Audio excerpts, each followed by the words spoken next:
How you guys doing today? It's Anthony Gangi. Welcome to another episode of Tier Talk, and we are live. My guests today are going to be Joe Pompano, or Joe Pomponio, Joe Pompano, Joe Pomponio, whatever, and Russ Hamilton. We're going to be answering your questions. Whatever questions you have, we will do our best and answer them. But first, we got to go over our sponsors. First sponsor we have is, let me get down here, American Military University. If you guys are looking to get a degree, seek higher education, please check out American Military University. They're actually starting to put together some programs for those that work in corrections. So it's pretty cool. If you guys want to get that degree, bring some experience into the classroom, please check out American Military University. We also have Inmate Manipulation Decoded. That book is available. It is on Amazon. You can also find it at Barnes & Nobles. The link to that is in the description. That book is used for training pretty much throughout the country. And then, guys, it's almost here, August 24th, but this book is available for pre-order. This is the manuscript, but How to Succeed in Corrections, Lessons Learned While Working in a Prison. And, guys, as you can see, it's just got tons of material. It's published now by Blue 360 Media. This is just the printout version. The book is available for pre-order. I think when you pre-order, you get an app, the ebook, and the actual book, and it comes out August 24th. But I got the link in the description, and you can order that book right now, and it will be hopefully in your hands a little after August 24th. So I thought that's pretty cool. Let's get our guest in. First, we got Russ. What's up, Russ? Anthony, how's it going, sir? Good, brother. You mind introducing yourself to our audience? Not at all. My name is Russ Hamilton. I am a former and retired sergeant from California Department of Corrections and Rehabilitation. I am also a former senior juvenile correctional officer. I also now currently have a job where I am a case manager for a local county jail and a probation department on the private side. We work as a private contractor. And I am also a longtime contributor here at Tier Talk. Also have my own concern, which is Facebook, Keepers of Chaos. That's chaos with a K, AOS, where we do everything we can to give support and all the things that you need to be a better correctional officer, a safer correctional officer, and a more well-adjusted correctional officer. And besides just that, this past week, I started something even newer, which is my own personal Substack at this point that I think is going to hopefully point a bunch of new traffic in the direction of both Keepers of Chaos and Tier Talk. And if you guys would like to subscribe to that, it's Danger Russ Hamilton, all one word, at Danger Russ Hamilton, that's all one word, .substack.com. And if you type that into your search engine, it'll pop up and it will give you a place there to subscribe. I've got about 35, 40 subscribers so far already. Hey, that's good. That's growing. That's pretty good. And the articles are great. So if you guys get a chance, please check that out. And we also have Joe Pompano. Oh, what's up? Is it, what is it, the Three Stooges or the Three Amigos? I forget. Today will be the Three Stooges. Okay, we can do that. Hey Joe, you'd like to introduce yourself to our audience, please? Absolutely. Good evening, everybody. My name is Joe Pomponio. I am a retired lieutenant with the Texas Department of Corrections of 30 years and currently working for the local sheriff's department in a detention facility and a panel member for Tier Talk. And how you been, Joe? I've been awesome, man. Other than hot. Dude, it was 106 here today with a heat index of 115. Yeah, Yikes. That's hot. That's some Texas heat for you guys. That's Texas heat. So, guys, don't forget, guys, keep those questions going. But real quick, before we get into the questions, I've been seeing a lot, I know we don't really talk about the news a lot, but I've been seeing a lot of escapes with sheets lately. I mean, recently the escape from the inmate that was up at the hospital, escaped from using 5 sheets to kind of climb down. I mean, guys, we got to keep an eye on those sheets. I mean, would you agree? Yeah, definitely. I mean, we had one of those down here in Texas several years back. at a prison hospital. I mean, we had a hospital down here that's actually a prison. It's a Texas DOC run hospital, and the guy scaled down 4 stories, using bed sheets that he shouldn't have had to begin with. Oh, wait, by the way, guys, hello, 616. She wants to say hi to all of us. So 616 from Ganji, from Russ, from Joe. Hello. 616. Yeah, good to see everyone. And we also got Steve Menard. Hey, guys, first question. Let's attack. Guys, by the way, a lot of these questions that we've covered, that we'll cover today, we also have solo videos on, most likely. We have over 1,400 videos. But the first question of the day comes from Benjamin Bethel. So here's what I'm going to do, Benjamin Bethel, because I'm going to remember that name and because you're brave by asking the first question. And this is up to you to remember this.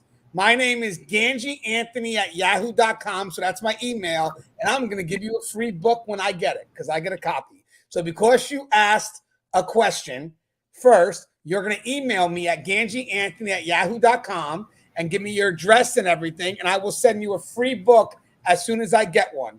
So let's answer his question. And shout out to NJDOC. We have some people here at NJDOC. My boy is from Southwood State Prison. Great facility, by the way. 3 facilities, technically. But stand-up staff representing South Jersey very, very, very well. Very family-oriented down in the South. They're kind of absorbing a transfer or closing of one facility. We had one of the facilities closed down, so they absorbed it. But again, true professionals down in South Jersey. I am from Northern New Jersey at this point, and I work at a treatment center for the NJDOC. I just can't be too specific.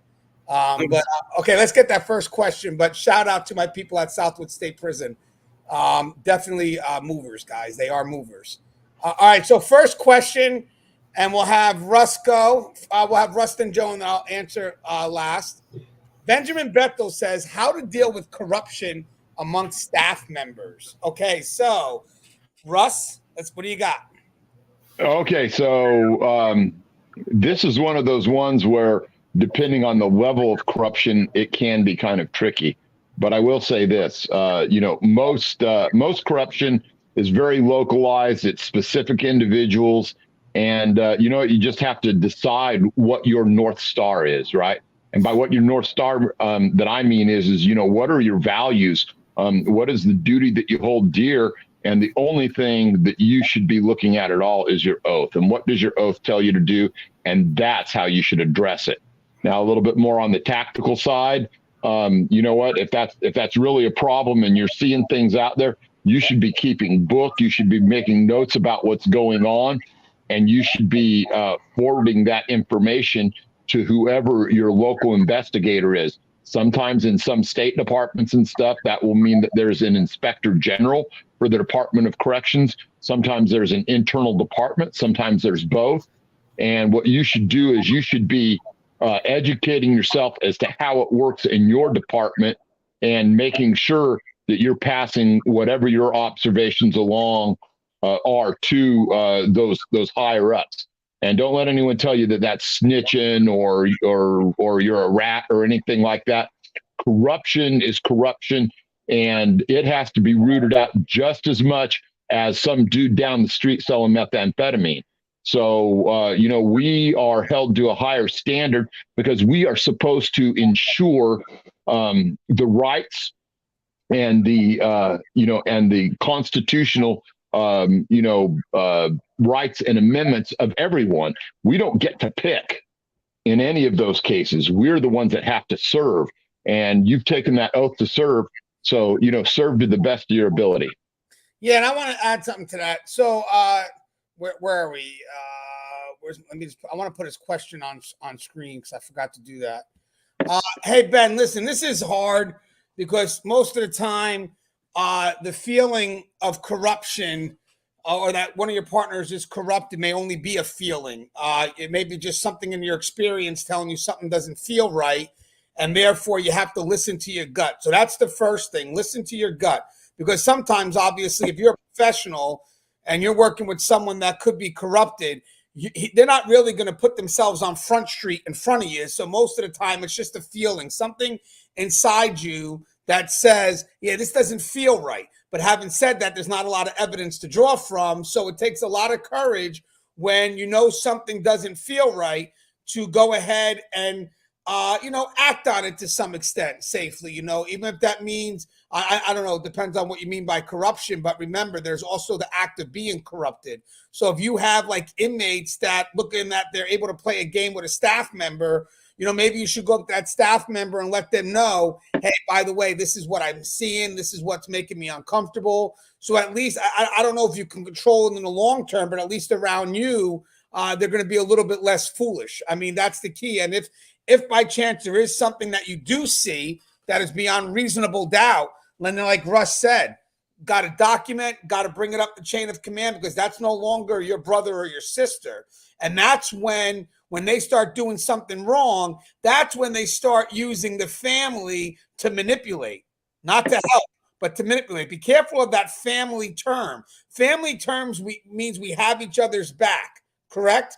But in our effort to do what is right. Don't let someone use the family term in an effort to manipulate you to do what is wrong, because family doesn't do that. The toughest thing in your career could be to turn in a fellow officer or a fellow staff member who isn't doing what they're supposed to be doing. Having said that, the toughest thing in your career, yes, but also something that you must do. And one other thing before I get to Joe is, for the people that have the courage to do the right thing and get rid of that cancer before it spreads, because, we don't want that in our facilities, they should be supported and not outcast. Because that's the big thing. People talk about that thin blue line, thin gray line. Believe it or not, that has nothing to do with the protection of corruption. It's more of, I don't want to be an outcast. I have a family, and if I say something, they're going to turn against me. So having said that, if there is something that's happening and someone has the courage to step out of the box and do the right thing to protect the integrity of the house, to protect their peers, we should be supporting that individual instead of making them feel like they're an outcast. What's your thoughts on that, Joe? Yeah, I mean, I highly agree with both of you, and like Russ says, it depends on the level of corruption, and it also depends on the level at which you're at reporting the corruption. I learned through many years of supervisory experience as a lieutenant that when staff come to me with allegations of corruption or dirty staff, the first thing is to let somebody know. It's always good to have a second set of eyes on the situation to make sure that you're 100% correct in your thinking. Secondly, I can tell you that, for the officers who do report it, that feel like they're going to be an outcast, you're not. If people treat you as an outcast, they're just as much to blame as the guilty parties are part of the corruption. Because 9 times out of 10, they probably seen it and just turned a blind eye to it because they're in that frame of mind. Well, fuck it. It doesn't involve me. So, if it doesn't, affect me directly, I don't give a shit what they do. Those type of people are just as dangerous as the people that are committing the corruption. As a supervisor, make sure you take your time investigating it.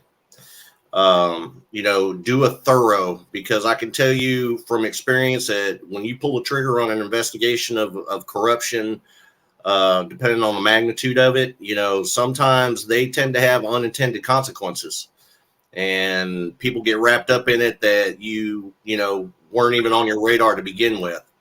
So, just be sure, be absolute, and make sure that, you have somebody that you can trust that can put a second set of eyes on the situation to make sure that you're correct in your thinking.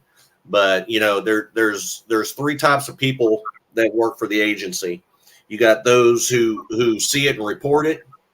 You got those who see and ignore it. And then you got those who are part of it. And, the latter 2 tend to intertwine with each other quite a bit. I've done several investigations in Texas where, you're investigating one person, but come to find out 6 or 7 more people knew about it and never stepped forward. And you're 6-7 months into this investigation. And, as far as our agency policies are concerned, the people who see it and don't report it are, they're charged, and they're just as guilty as the ones who are committing it. So, make sure that you're aware of that. Don't wait 4 or 5 months to report something, or, get in the heat of the moment and you go to report a dirty staff member, and you say, well, 5 months ago, I seen so-and-so doing this. When you see it, report it immediately, because, you try to report it later on down the road, that can get you in trouble because of the fact that you knew about the information, you withheld it. So, be absolute in your thinking. Make sure you're covering all your bases. Yeah, and guys, I want to mention something to Facebook users. She mentions that, but I always second guess my thoughts. I'm paranoid about everything. I'm going to give you a little hint on this because obviously in corrections, we need decision makers.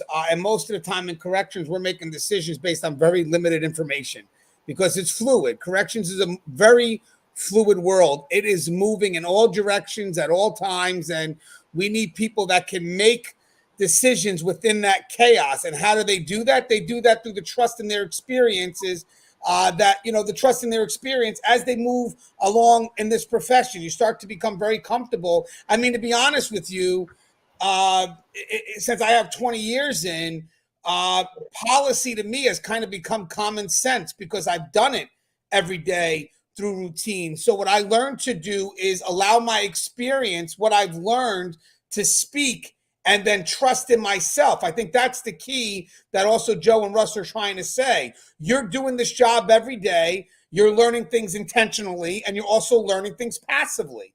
Trust me, you're learning things without you realizing you're learning things. So having said that, there's going to be a point when you got to start trusting yourself to make those decisions. But when you're new and you're still developing, you can look to your peers a little bit. They're going to balance the gap of confidence that you have yet to earn because, again, or yet to develop because you're still new. You haven't gotten the discretion and stuff in. But trust and believe, through time, you start gaining in that experience. And all you got to do is listen to yourself. Trust in yourself. Trust in yourself, because in the end, if you're not able to do that, then this will be a very difficult career, because the trust and believe, and I'm sure Russ and Joe would say the same thing, you're not going to have a lot of time to evaluate decisions that have to be made. You're going to have to literally just make a decision and just deal with the consequences, because again, we're fluid, man. We're moving.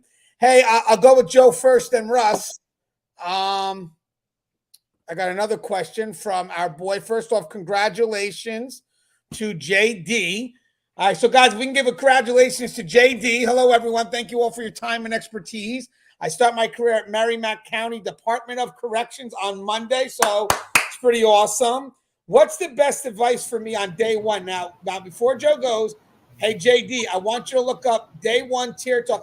We have tons of videos on really good advice to follow on day one. Also, what supervisors should expect from rookies on day one. But let's see if we can give you some good advice here while we're live, so we can have some interaction. So you just got this rookie, Joe, on day one. What do you expect from him? I expect for them to pay attention to everything that I'm showing them. A lot of it, is taught in the academy. However, when you come to a facility on day one,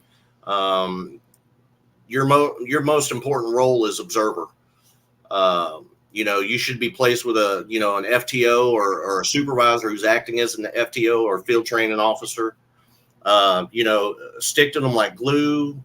Try to comprehend the processes within the facility. Try to absorb all the knowledge that you can about the facility itself. Knowing the layout of the facility is one of my 3 top priorities in teaching, because if something happens and we need you to respond to an emergency, it's not going to do you any good if you don't know where the hell you're running to respond. So, number 1 is know the layout of the facility. Number 2, stick to your FTO officer or supervisor like glue, and absorb as much knowledge about the facility, regarding the history, the processes, the offenders. Watch all the processes and absorb as much as you can. And then, whatever questions you have, ask them. You know, the one thing I can't stand is having a class of cadets that don't ask questions. You know, I feel better when you ask questions, and you know, we've always had that saying: "There's no such thing as a stupid question." You know, because I was at cadet at one time too, and I was full of those questions. Ask them. I mean, be vocal. I mean, you're never going to learn unless you ask the question and get the answer. That's spot on. And Russ, what about you, Russ? Day one, what do you think? So, you know, here's the thing is, you know, be prepared to be overwhelmed, because that's what it's gonna be like your first day. That's what it's gonna be like your first week, your first month. You know, maybe after a month things start to settle down a little bit. But here's the thing that I'm gonna tell you is you're gonna get out there and you're gonna see a lot of stuff. And in the course of seeing all of that stuff, you're going to start, even if you don't realize it at first, you're going to start identifying individual, you know, staff members out there who are subject matter experts in a few different things. And it might be firearms, it might be handcuffing techniques, it might be searching, you know, it might be contraband interdiction, it might be, you know, gang identification. And everyone serves their own little niche, whatever you want to call it. But know that, you know, you want to get in there, you want to pick their brains, and you want to become a subject matter expert in as many things as you can. You know, there's a lot of officers out there that are functioning as one-trick ponies, and they do one thing. Sometimes they do it well, sometimes they hardly do it at all. But you don't want to get caught in that. You want massive amounts of personal growth, which is going to make you and your career something sustainable that you can handle for a long time. So do that and get out there and enjoy the process. You know, I see guys get in there all the time, and you know what? They're not engaging. They're just kind of hanging back, and that's all the more they ever grow. And they never learn to really do the hard things that we have to do, and they never become proficient. And then they're miserable because they know that about themselves. And, you know, then they just have a horrible, horrible career. So don't do that. I mean, you're in a living laboratory where you get to go there, fight crime, suppress evil, and strike fear and terror into, you know, inmates doing evil all over the yard, all over the housing units. And you just want to hang back and do nothing, man. Be a part of that. You know, go in there. The public has entrusted you with keeping them safe. And your brothers and sisters that are there with you count on you to help keep them safe. And the inmates, even though they will never admit it, they count on you to keep them safe. So be active. Yeah, and I got to add a couple of things too. That's great advice from everyone. I like what Shikaz says too, you know, with the report. He says also, you're not a friend. And he goes, at the beginning, go by the book. When you know the job, then you can have more discretion. We cover that all the time in our channel. And Jay's got another question for us. So Jay, don't worry, I'm going to get to you. We're going to get to that, but I want to finish this. We have a couple of questions, but don't leave. So that's another good question he asked. Hey, I want to add this.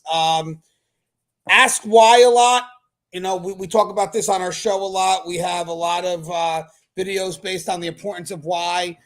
You know, you're going to be told what to do. Some people will show you how to do it, but if you really want to understand the work and connect with the shared experiences that people are willing to teach you, especially if you have a good field training officer, ask why it's done that way.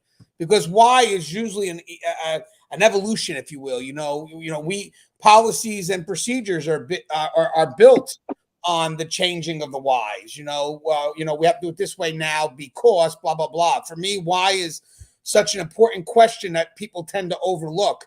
Also, go in with a career mindset. This is not a stepping stone. I'm not saying that if you want to go somewhere one day, that's fine. That's your choice. I mean, but at least give this field an honest look by, you know, having that career mindset, looking at the opportunities it's offering, and really kind of enjoying this profession instead of coming in off the bat thinking it's a stepping stone and I'm only here temporarily. No, go in, seek opportunities, be intentional. Russ has said on videos before, volunteer.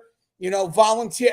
And also, if you're a supervisor watching this and you got your rookies on day one, yeah, I get we want to work our rookies. I get it. But remember that work cannot be seen as tedious. They got to have some task significance. Take some time to cultivate the individuals who are doing the work so they can enjoy it in the process, get the meaning behind it, because it's not for you just to put your feet up on the desk and relax and not give anything to the senior officers. You know, let's teach our rookies. Let's put someone next to him while they're doing the work, or next to her while they're doing the work, and let them see the importance of how to do a search and why it's done, and you know, all the other jobs that we may believe is tedious, but really truly does have value, guys. Believe it or not, even though it's not as appreciated as much as it should be, routine work is extremely important in corrections and should not be noticed when it should not be only noticed and recognized when it's not being done. It should be noticed and recognized as it's being done. So again, find value in the routine work that you're going to be doing every day, because there is value. And one last thing. Understand this is a tough profession. It's not complicated. It's complex. I say complex because it's forever. It's moving. You know, complexity is literally one thing on top of the other, on top of the other. Like, you got to just kind of try to stay ahead of it. But find value in what you're doing. Have a purpose in your work, because you are going to make sacrifices. And let your family know of the value of the work that you do, so they understand the sacrifices that are being made. Because I will say this before we go to the next question. I spent 20 years in this profession, not because it's a shit job. It's a wonderful career for me. Regardless of what people may say, I internally find value. I don't talk about my pay or, you know, all this other crap, this external stuff. I find value in what I do every day, and that's up to me to find. And once I connected to that value, I just fell in love with what this profession has to offer. And because I leave that value internal, that's inside of me, nobody could take it away from me unless I want to give it to them. So find value in what you do every day, and trust and believe you will align yourself to the purpose that this profession can offer you, which is a greater good. Don't let anybody ever tell you that what we do in this correction serves no purpose. It serves a great purpose, because if it wasn't for us, these monsters would still be roaming the streets. You know, so and I mean that. I'm not going to soften that up. Okay, let me get to the next question. Anthony. Oh yeah, go ahead, Joe. Hey, I'll be back in just a second. I'm gonna go. I heard a thump, and you know, I had that dog spayed today, and it came home high as hell. I want to make sure she didn't fall off that couch. So, all right, brother. All right, so hold on, let's get to that now. Hope the dog's okay. All right, so let's get to I have we did JD's. Hold on, I think we got Dante now. Let me just Dante. Okay, this is to the panel, so Russ will have you go first. Panel, what are your views of rookies only serving 6 months to a year and high turnover in our beloved field? So that's an ongoing problem in a lot of institutions. It's not everywhere. You know, the tendency for some of these facilities is to just, you know, use people up and, you know, chew them out and spit them out. And, you know, someone goes in there and they can't handle the overtime, and, you know, they can't handle the graveyards and stuff. And they're just looked at as a chunk of meat, you know, and the next person will come through, and there's, you know, not much investment in cultivating and training that individual. And they kind of think that, oh, we'll just keep the wages low, instead of trying to say, well, you know what, instead of keeping the wages low, why don't we keep, you know, those training dollars here? Why don't we work at retaining our individuals so that every little bit of training that we put into them stays right here, and we never have to replace that? So it's one of those things that I think some places are getting better at. I've seen there's one particular jail that I go to sometimes now, and they've really increased their wages, and they've really taken it seriously at doing things that will retain those young officers. And they've got a really good crop of them coming up right now. I think they've hired 14 or 15 in the past couple of months. And for them, it's starting to pay off. You know, the overtime is more manageable for the more senior staff there. And I hope this is answering your question. But so that's just, you know, one of the things that there has to be an investment in people. You can't just, you know, try and be a bean counter, because you'll never see the forest for the trees. You'll never get past beyond, trying to just keep wages low because you don't realize that all those training dollars are flying away. I hope that makes sense. Yeah, and I got. Oh, hey, wait, one second here. I wanted to say something to Kez when I saw. I said, "What happened to the C on the front of your name there?" Yeah, so, that's gone. It's gone. And by the way, I got you, Ant 122. I got the questions in the store, so we're going to get to them. I want to add something about the rookies. This is a profession that let me just make sure I can pop that question on. Hold on a second, because that was Dante, right? Where are you, Dante? Where are you? I want to put your question on the bottom. Where are you, Dante? Where are you? I started him. Oh, there it goes. All right. So, again, what your views of rookies only serving 6 months. So we did, Russ talked about a little bit about the expectation of the this is what's expected, what you got to do to try to stay loyal to the profession. But there's stuff that we could do. Corrections, I think one of the best ways to promote corrections is let people know it's a family environment. I know I've been doing Tier Talk now for over a decade now, and that's one of the perceptions we sell, because I do believe it is a family environment. And believe it or not, a lot of people that watch these videos are very motivated by that. They feel that if they go in, there's a connection they can have. They're not really motivated by money. They're motivated by, I'm going to go in. I'm going to be part of this great family. And when they get there, the family isn't as it should be.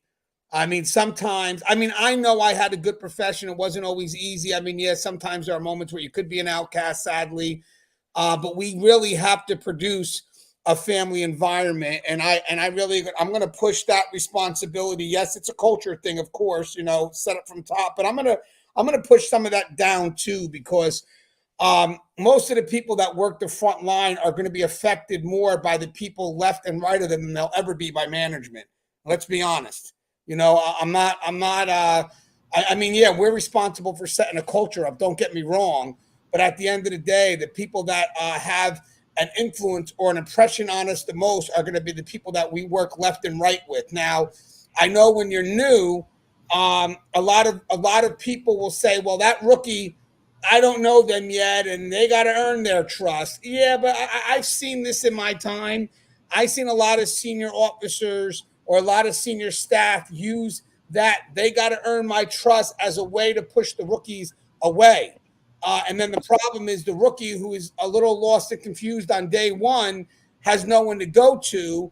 And then the problem is it's like, you know what? I don't know if it's about trust being earned, or rather you're just isolating the individual right from day one, where I'm going to be honest with you. The moment you do that, that rookie now, if I feel that I can't go to Russ or Joe, who's my peer, who's going to fill in the gap? Even if I don't intentionally go to them, the inmates are going to see that. So what I've learned is trust in this profession. This sounds scary, but hear me out, because as you move up, and again, as you start becoming responsible for bigger areas, this also plays out.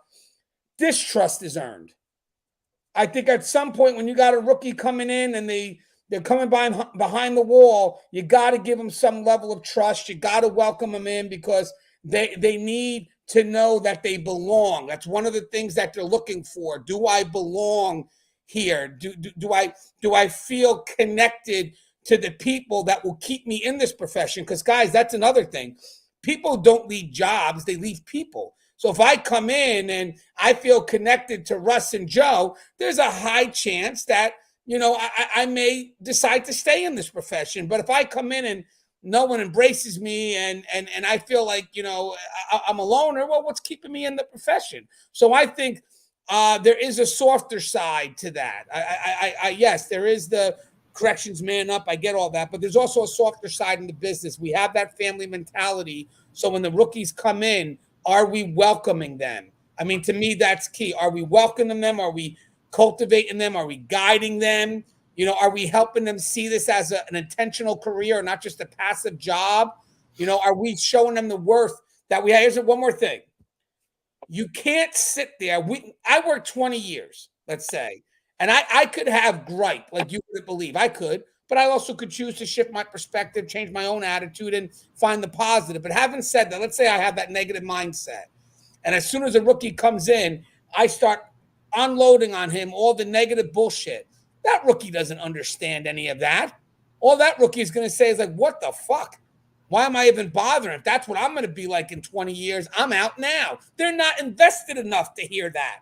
They're not invested enough to understand that. They're going to hear that shit, look at this disgruntled trainer and say, yeah, that's not going to be me in 20 years. I'm out. I'm gone. It's not even worth it. So again, if you're also in a position to train, check your attitude.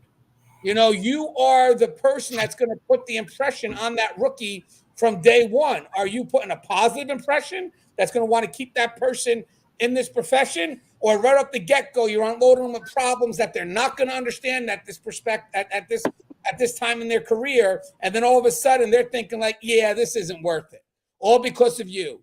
And also one other thing, inviting people in. Sorry, one other thing. We may be disgruntled, I get it, and amongst ourselves, we may want to vent, I get it. But when there's a chance to talk positive about what we do to people on the outside, we should.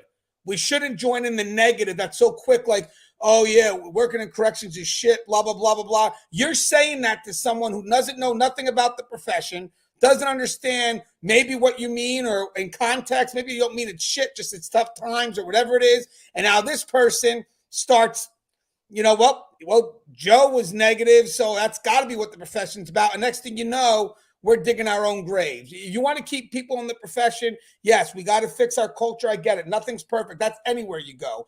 But don't think that you as front line don't have a part in playing that. You have probably the biggest part. When I stood up and spoke to the people from my department, I asked them, you know, does this career make you feel fulfilled? And some of them said no. When you asked them why, management. I said, really? Because how much of that is on you? Because in the end, guys, you can choose your own attitude and effort. If I did my job for 25 years and I felt at the end of 25 years, my job just wasn't worth it, blah, blah, blah, that was the choice I made. Regardless of management, I don't care. I choose my own happiness.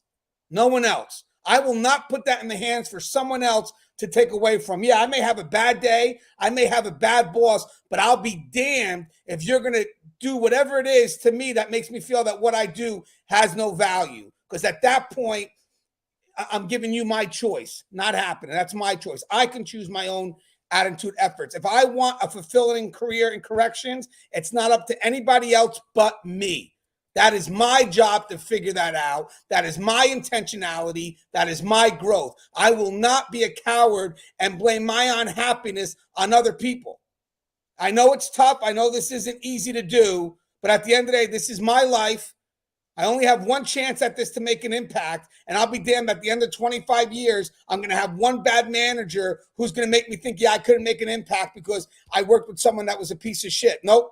Not going to work for me. I did my 25 years. I went through day by day intentionality, moving regardless of the negative. So I actually made, and this is for the rookies here, 6 months, make this a profession of choice. Do every day when you walk in, know that you choose to walk in and be intentional with finding your own happiness, because nobody else is going to do it to you or do it for you, especially in corrections. Hey, Joe, what's your thoughts on Dante's question? Yeah, I mean, you made a lot of good hits on several points. You know, as the individual coming in, your mental attitude about your value to the job and your dedication to the mission plays a big factor. How you perceive things and how you ward off negativity from others. Because like Anthony said, you're going to have those people there that have been there forever and are just negative in nature.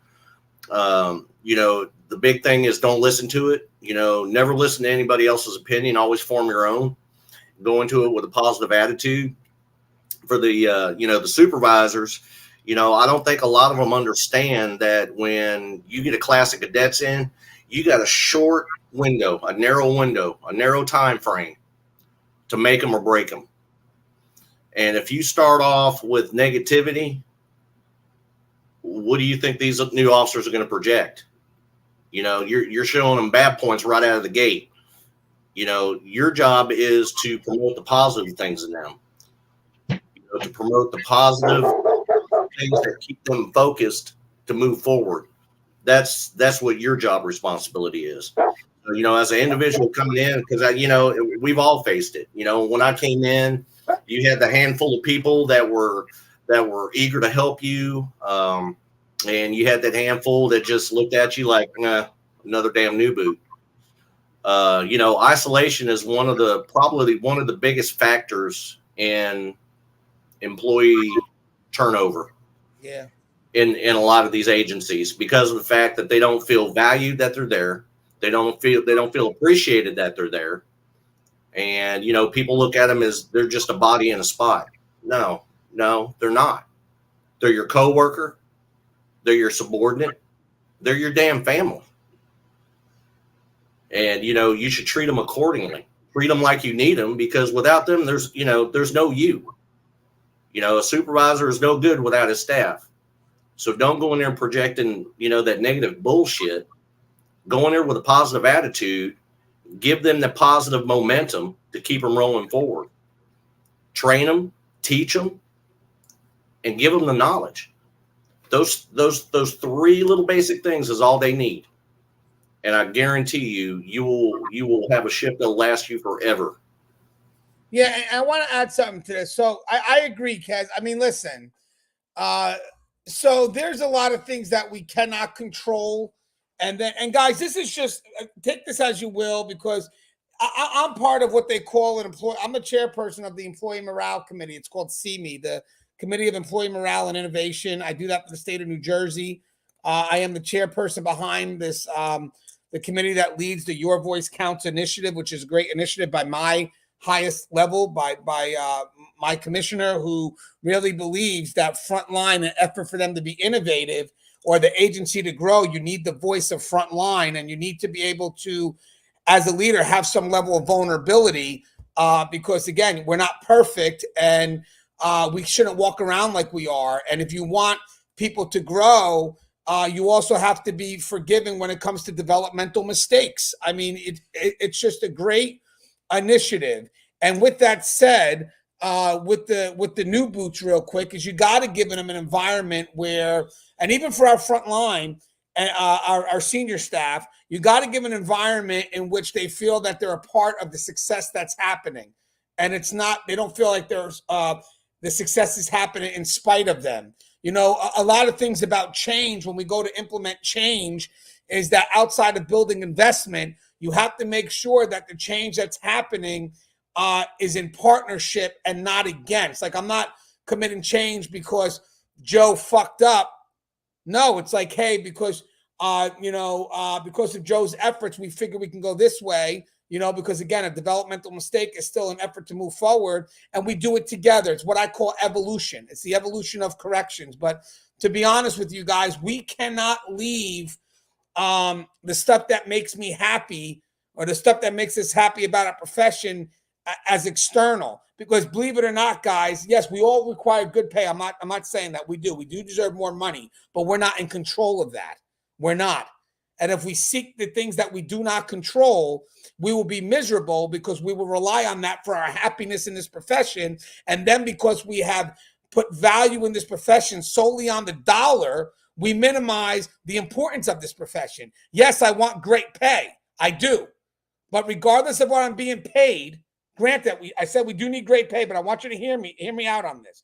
Regardless of what we're being paid, the work still has value. The work still has value.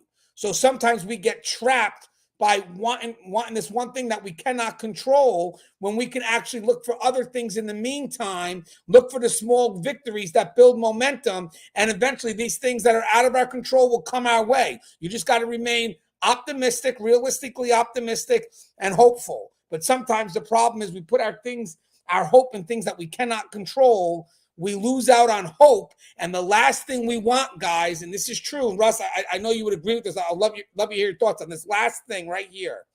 The last thing I want, guys, and I want you guys to hear me on this. This is extremely important. The last thing I want are for people that introduce the rookies to this profession, So let's say my training officers, my people in those lead positions, to have a hopeless attitude and then to spread that to the rookies. Because for me, a person that has no hope and no dream and can't connect anything to this profession, we lost them on day one. We lost them already. We lost them. They're just preparing for whatever's next. Would you agree with that, Russ? The most dangerous people in the world are people with no hope. And you're muted, Russ. Sorry, my doggo was out there barking at a bad guy. You guys got to start talking your animals, man. You're messing up my life. Yeah, he's awesome, man. I love my Charlie dog. So all of these things, really is we don't want to expose, these young skulls full of mush to the negative hater types. I was exposed to hater types. I had people hate me all through my career. I was always, doing too much, or, you're taking yourself too seriously, or you're being too professional, or, whatever it was, that they just weren't satisfied unless they were, on that downward spiral with a really bad attitude and stuff. And I would go out there instead. And, we were part of one of our missions was they would bring us, people from the academy who were just, cadets.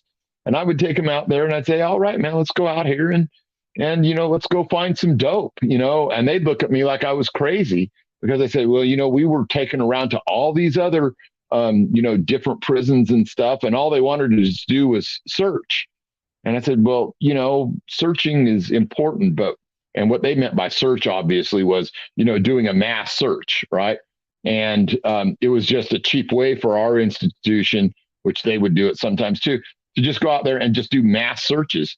And, what does that cadet actually really learn in doing a mass search? He's going to have 30 years of mass searches to do, right?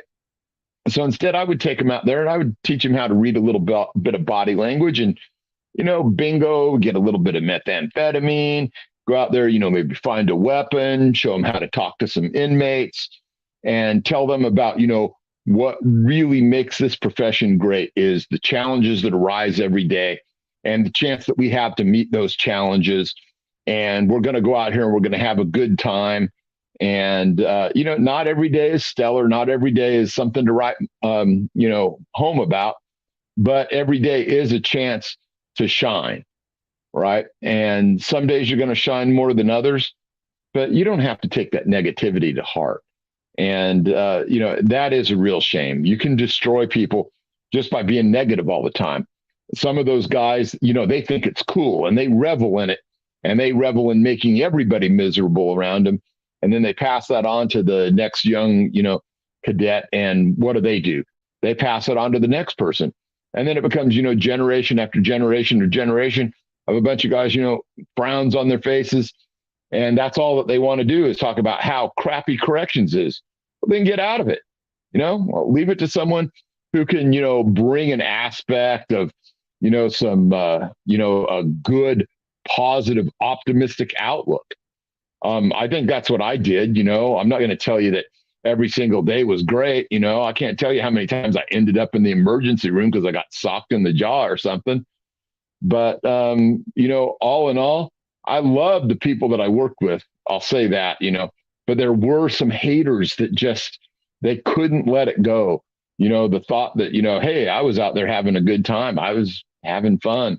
I was making dope busts. I was finding weapons.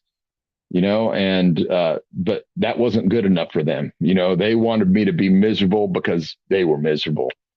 And so, I got, it's like there's a million stories out there on that. And I just loved taking those people and training them. And they loved it too, because they got to go out there and they got to see what it was really like to actually work a yard. They got to see what it was like to actually go in and raid a dorm, and tell everyone to get down and stay down. And, catch some guy trying to, flush his dope or whatever, which is way funner than, listen to a bunch of crusty people talk about, how crappy the Department of Corrections is. That's my 2 cents. Hey, you're muted. I got you. Damn it. I saw it. got you. You didn't get me before I saw it. Hey guys, I want to comment on something that Russ said because he's spot on this. Hey guys, listen, it's very hard to come into corrections right now during these times. That is tough, and it's very tough, and probably always be tough. I get it, and it's very hard to think that you can come into corrections and passively find happiness. Julie got me too. Damn it. Thanks, Julie. And Julie invited us to Canada one day, guys. So we're gonna go over there and have some good food with Julie. Hey guys, you can't go into corrections and passively find happiness. Let's just say that. You can't.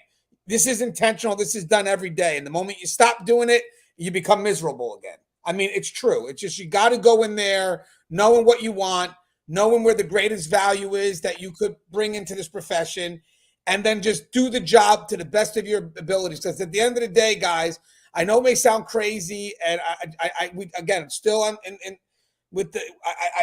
underline in red, we still need money. I'm not saying that, but I just an effort to make us happy, guys. Getting my overtime paycheck one time when I was an officer was huge, right?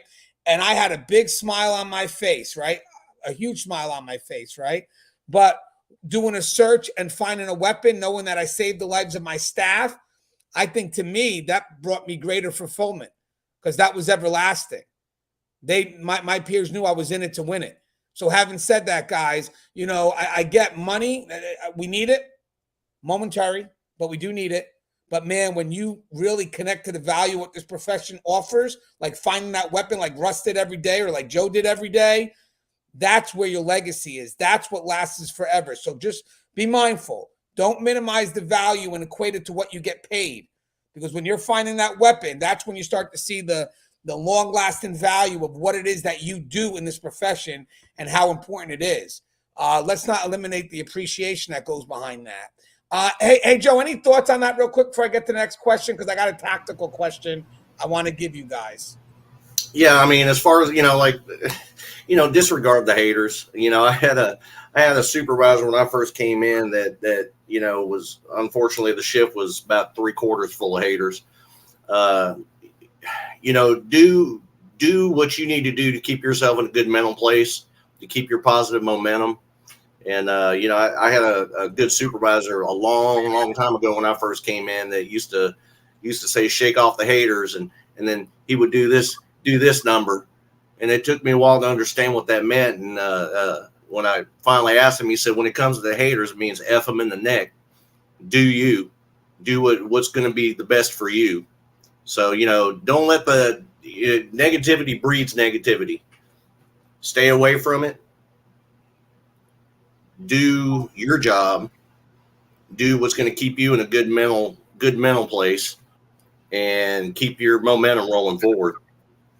I love that because that's the key. Because, guys, once you lose that momentum, it's harder to gain it back. Now, I'm going to go with Russ real quick and then Joe. I'm going to step aside on this one because it's a tactical question. So Joe and Russ and Joe, definitely, I'd like you guys to lead the way. This comes from James Phillips. I may see when you guys make some thoughts, I may do admin and maybe just kind of take some of those thoughts and pretend they're my own. I'll see how it goes, see where we're going with that. So I may let you guys attack it first and I'll finish it up with a good point and I get total credit. So I'm joking, guys. We don't do that in admin. We don't do that. All right. So guys, James Phillips, at my unit, our housing buildings are separated by our rec yards. So every time we try to shake down the lookouts see us coming. Any ideas on not raising the alarms? So Russ and then Joe, what's your thoughts on that? That's a good one, Russ. Okay, so yeah, live raids are a different thing than just a mass shakedown. And so coming across a yard and putting people in a position where everybody can be seen, and I don't know how yours is set up, but a lot of times those hand signals, they'll be sent through a window or something like that. It can be really hard to get the drop on guys. There are some things that I've found that we can do. One of which is if it's possible, right immediately before it happens, stopping that flow of water. That's always a good one because that keeps them. They may try and flush their dope or whatever, but we try and stop them from having that type of egress.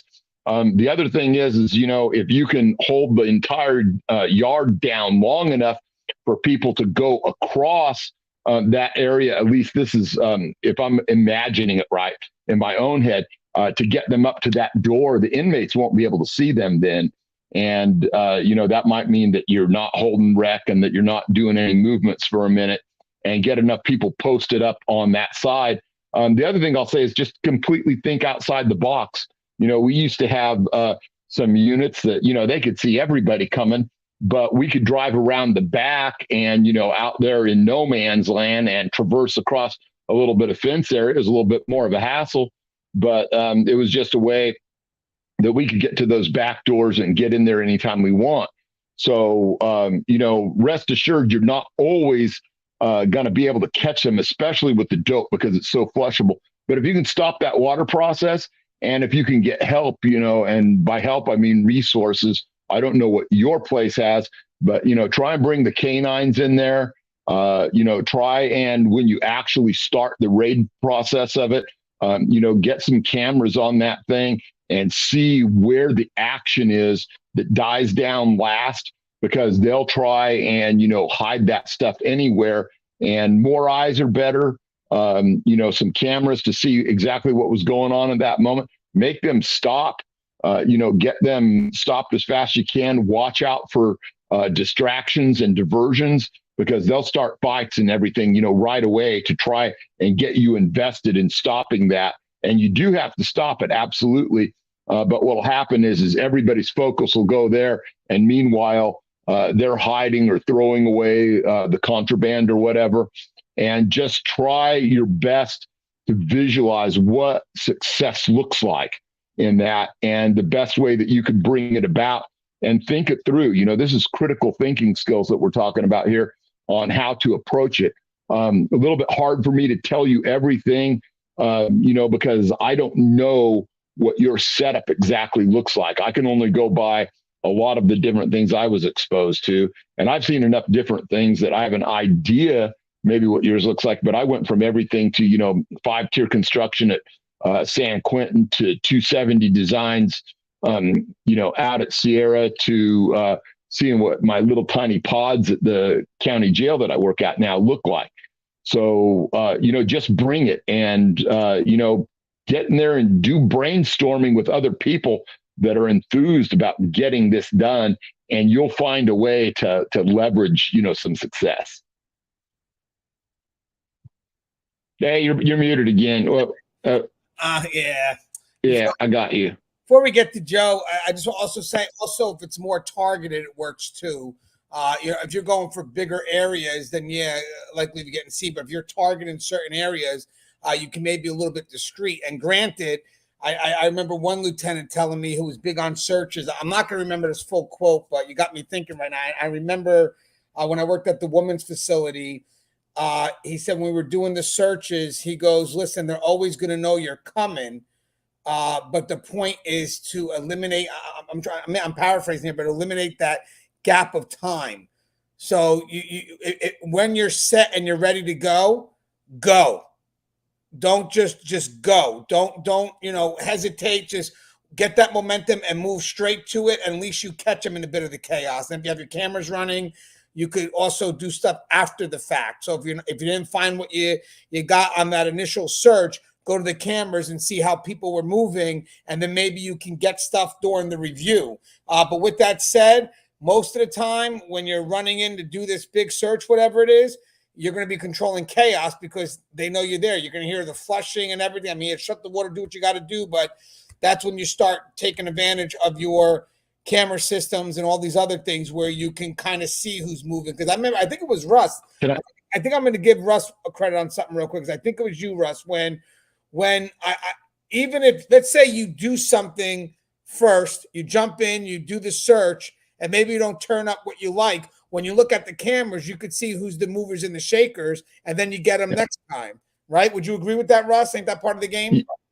Yeah, that's part of it. And I wanted to, you know, add one more little bit of thought to that. You know, thinking outside the box when you're going to do this kind of stuff, it's really super important.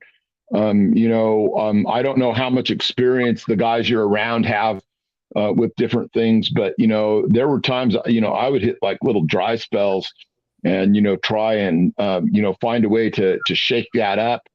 And I'll give you two for instances real quick. I hope I'm not eating into too much time here, but I had one situation that I caught on the spur when one of my officers had an encounter with an inmate, and he was really ticked off at this inmate.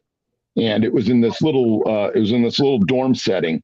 And this particular inmate that he was really ticked off at was a Grape Street Crip. I don't know if you know anything about Grape Street Crips, but they're really, really hyper violent is the way I would put it. But anyway, as soon as I realized that this was going down, I realized that this was an opportunity, and I didn't have time to communicate anything to anyone, that something might get moved out of there. It was a place I'd been watching for a little bit. And sure enough, one of my tower officers called me up and said, "Hey, this guy, he may have taken something out of there, and he's right outside where you're at now." And I was able to get out there and ended up in a foot pursuit and got 4 shanks off of him, me and 2 other guys that helped me out right then.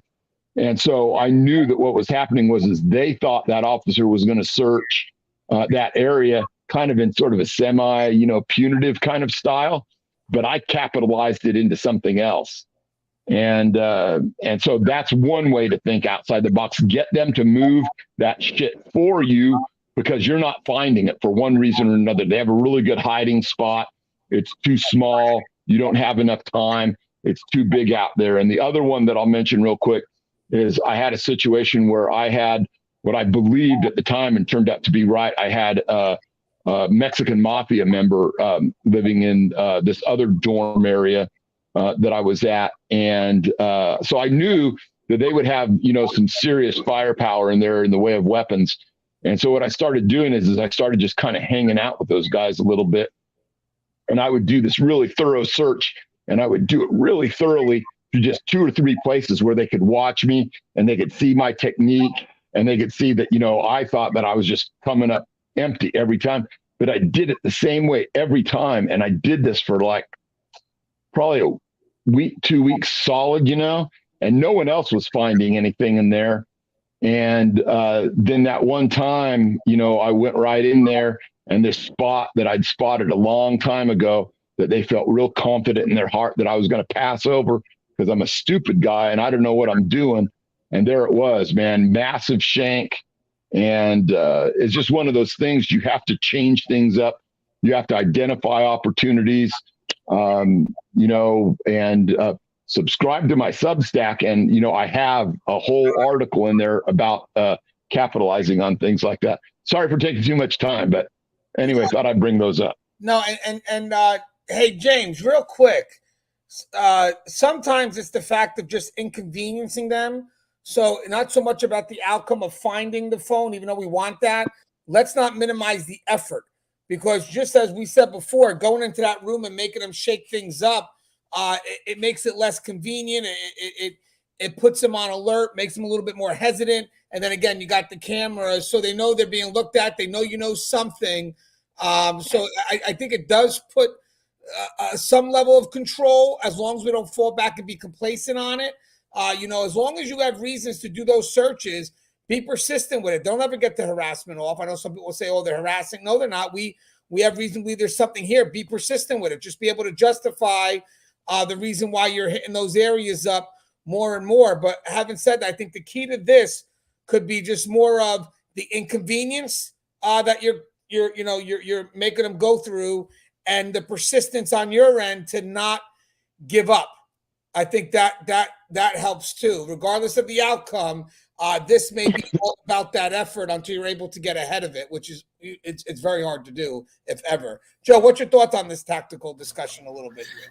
Yeah, I mean, facility layout plays a big part of it. It's either going to hinder you or it's going to help you. Like in James's case, obviously his area is laid out where, 2 sides are divided by a big ass rec yard, you would think buildings like that would have some sort of fire exit door on the backside where you can kind of sneak up for an early morning attack and come in that route. But when it comes to surprise shakedowns, I mean, it's really never a surprise. You're always going to catch at one or two convicts that see y'all coming. Doesn't matter what time of the day, because convicts are up at all hours of the day and night.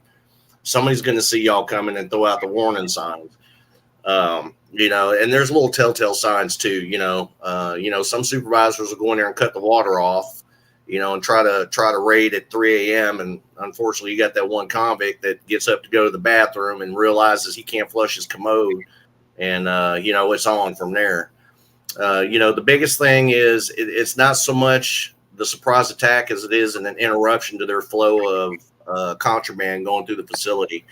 If you can interrupt the process, that's one major step. If you can find it, that's, bonus and even better.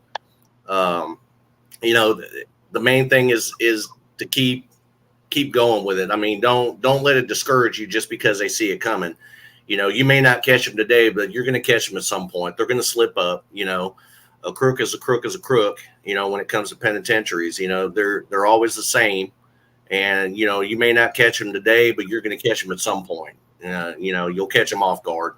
So don't let it disappoint you or aggravate you. I mean, I've been a part of some good raids, and I've been a part of some shit that looked like a bad Keystone Cops movie. So even the supervisors gets egg on their face every once in a while, and it's just it's the game. It's their game to get away with it, and it's our game to catch them. It's always a cat and mouse thing. So, just because you don't catch them today, don't let it bug you. It happens. It's nature of the beast, and it's what goes on in the penitentiary. Yeah, and guys, I want to mention something too. Obviously, there's always going to be a partnership between us and the investigative agencies, and sometimes they give us the information, and then we kind of run on it in a more targeted fashion. I want you guys to remember something. The we want evidence, of course, but hear me out when I mention this. Evidence for us is great. For frontline officers, stuff like that. Evidence is great, but it may not always be our priority. And let me explain. The investigative agency. They need the evidence. That's their job. Our job is to keep ourselves alive. So at the end of the day, the investigative measure, I almost said the wrong thing there. The investigative division, I got to stay away from labels. They have a tedious job. Their job is really to gather evidence, push it forward, and make sure people are held accountable for what they've done at the highest of levels. And we need that. 100% we need that. But that is their main priority. Our priority is to stay alive. So even if we don't find the thing that we're looking for, we have to inconvenience. We have to move them around. We have to shift them a bit because we never know what that threat could be. So we can't always wait for that outcome. We can't always wait for that evidence to be produced. So I think sometimes what happens here is we get so focused on finding this one thing that we get disenfranchised because we didn't find it, and we minimize the fact that we shook them up. I mean, I used to have good supervisors that are saying, hey, listen, I don't know if we're going to find this thing here, but let's let them know who runs this house. That's what kind of search we're going to do today. We're going to do a search regardless of the outcome. We're going to let them know we run the house. So, yes, there's going to be those searches that produce that outcome, but there are also going to be those attempts that really just inconvenience and let people know we're onto your game. That's the key. Because the problem is sometimes we may sit and wait back and lay back waiting for us to get that moment where we could truly find that item. There could be a delay in that. And in the process, people are thinking, you know what, they're not really on. And it could get worse when sometimes it's like, you know what, let me just go in. Let me shake it up a bit because I don't know where it is at this point. I don't know what it is. It could be a weapon.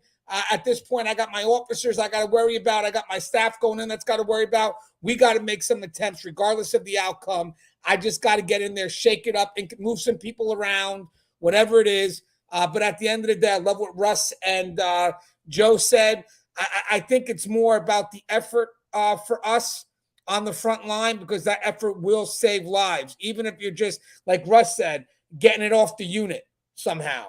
Hey, this unit's become a hotspot. Let's get it over here, or just trying to not let them settle with it. I thought that was spot on. I thought so. And there's something else too, behind that. If you know who your problem children are, I used to play magical cells with them. Yeah. I would move them to a cell, and they would unpack that next day. The following day, I make them pack up. I move them to another cell, and I would do that for weeks straight until I make them tap out. If you know who the problem children are, you don't always have to kill yourself going down, shaking down, and hold a tight area behind three buttholes. You can. There's other ways that we can deal with them and interrupt their flow. So like I said, especially for James, don't let that discourage you, man. There's always more ways to skin a cat. Yeah. Let me open up a. Can I say get in here for just a second, Anthony? Yeah, guys, of course. Okay, so just giving up a little bit about I kind of pioneered this little trick that I used to do to these guys, and I've busted inmates a lot of different ways. I've busted them through confidential informants. I've busted them through just good old fashioned body language and sometimes hard work. But I realized a long time ago that Hansel and Gretel, when they were walking through the woods and they were, putting down their little line of bread and stuff, I realized that you could do triangulation on these guys, especially for telephones. And this is something that may work for some people. It may not work for others. But I pioneered this method and I had a lot of success with it. And what I would do is I would identify the people that I thought were likely to, have the phones. And then what I needed to do is I needed to, take a walk across their forest, so to speak, and find that trail of breadcrumbs. So their forest naturally were those people that were on their visitors list. And so I would go through, and especially the names that are kind of, not normal names, like no John Browns or John Smiths on there. And then I would take those ones and I would find where those people had social media accounts. And then I would wait for the inmate to start posting on those accounts. And then we would coordinate, and I would have my staff go down there and bust these guys while they were actually talking on the phone. And it was much more targeted. There was not nearly as much, hoo-ha, because we weren't doing a mass search. But I pioneered that in order to be able to triangulate where a phone was at a given moment in time. That's not as important as thinking outside the box and coming up with similar or different or altogether new ideas, right? But these are things that I did. These are some of the things that made me so successful. And so if you are really good and really imaginative and really, want to, make busts in interesting ways, that's one way that you could potentially do it. It doesn't lend itself to every institution. It doesn't lend itself to every situation, but there are times where you may be able to use that. Yeah, and guys, just remember something. Just someone from the outside looking, and a lot of people say, well, how can inmates do all these things when they're supposed to be so restricted? The key to innovation is the limitation of resources. That's when people become most innovative. So you'll be shocked what people are able to do when they don't have the resources, because that's where innovation comes in. Hey, Juan asked a question. I thought we can help him out. It's right here. And I apologize, Juan. It went past me, but I got you, brother. What do you recommend for first-time new rookies for the Federal Bureau of Prisons? I think it could kind of run a little parallel. I have a few people that I know that work in the federal system. I know it is a different system. Obviously, everybody is going through a softer side of corrections, what looks like it embraces a rehabilitation model and balance with safety and security. So you have to realize that the aggressive manners of yesterday are now supposed to be assertive, I guess. But having said that, the measures where, everything was more aggressive and you do as I told, it's more of a balance right now where we kind of lead by expectation, sadly to say, but but there is an effort to, I hopefully, bring back somewhat of our level of safety and security. But I think for rookies in the federal system, from what I hear, I think that you have to come in very balanced in what's expected from both sides and how they blend. So basically, you got the rehabilitation model, you got the safety and security.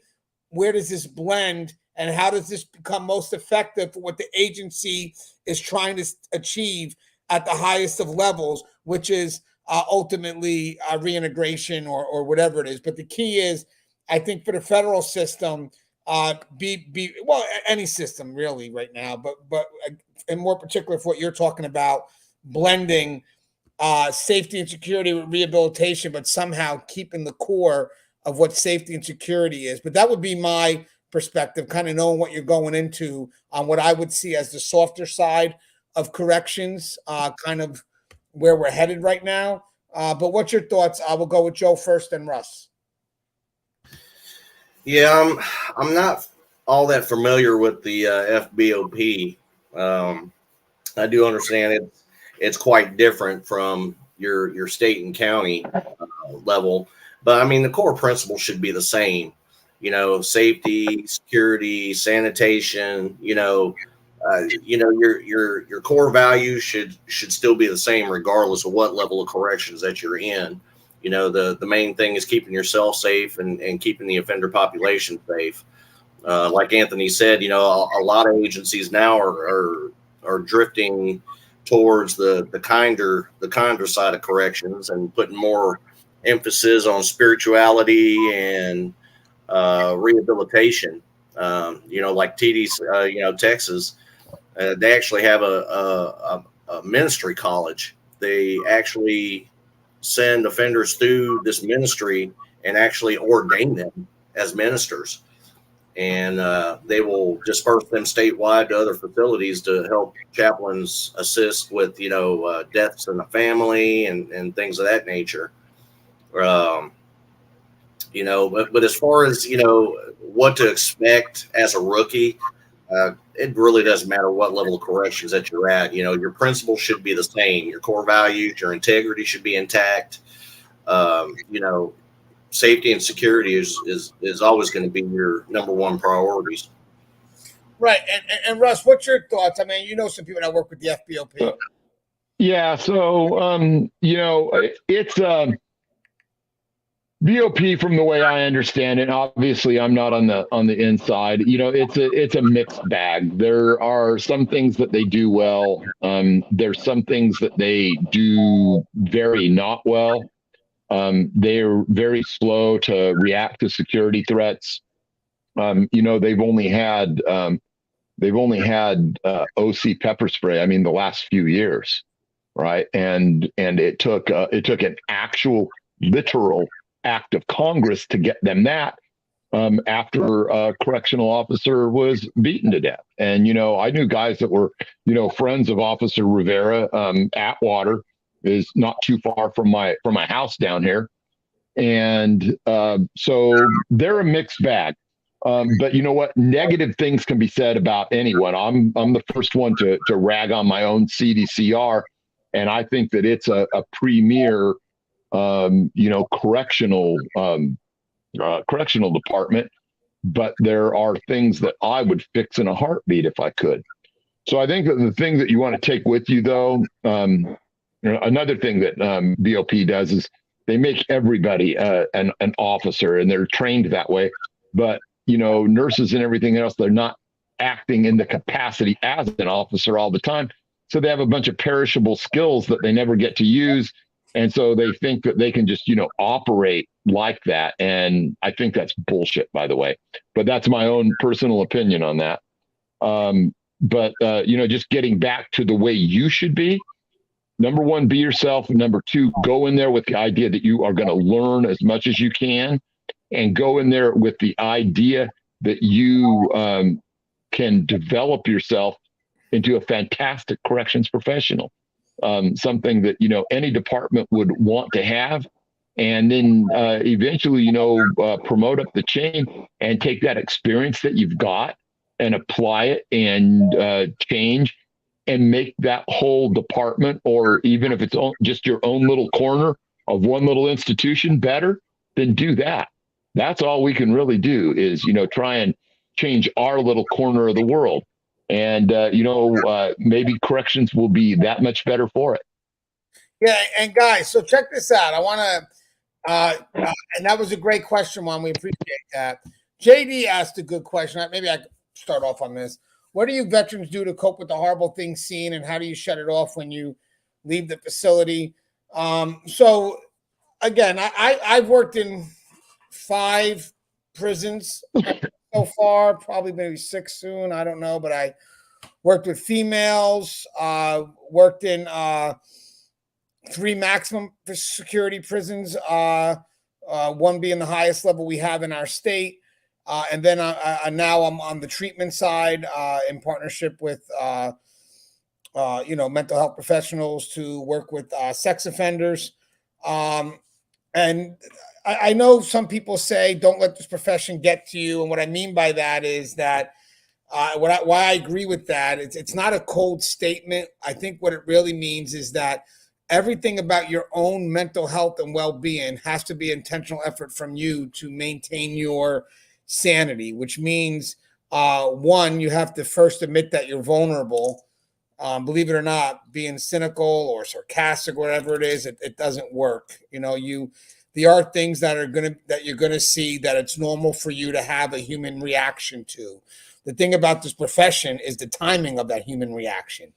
I mean, what makes it hard in this profession is that we're not allowed to have that human reaction within the moment it's happening. That's the one thing that we really can't really do, because we have to be the ones that are in control of what's happening. But that doesn't mean we can't ever have it.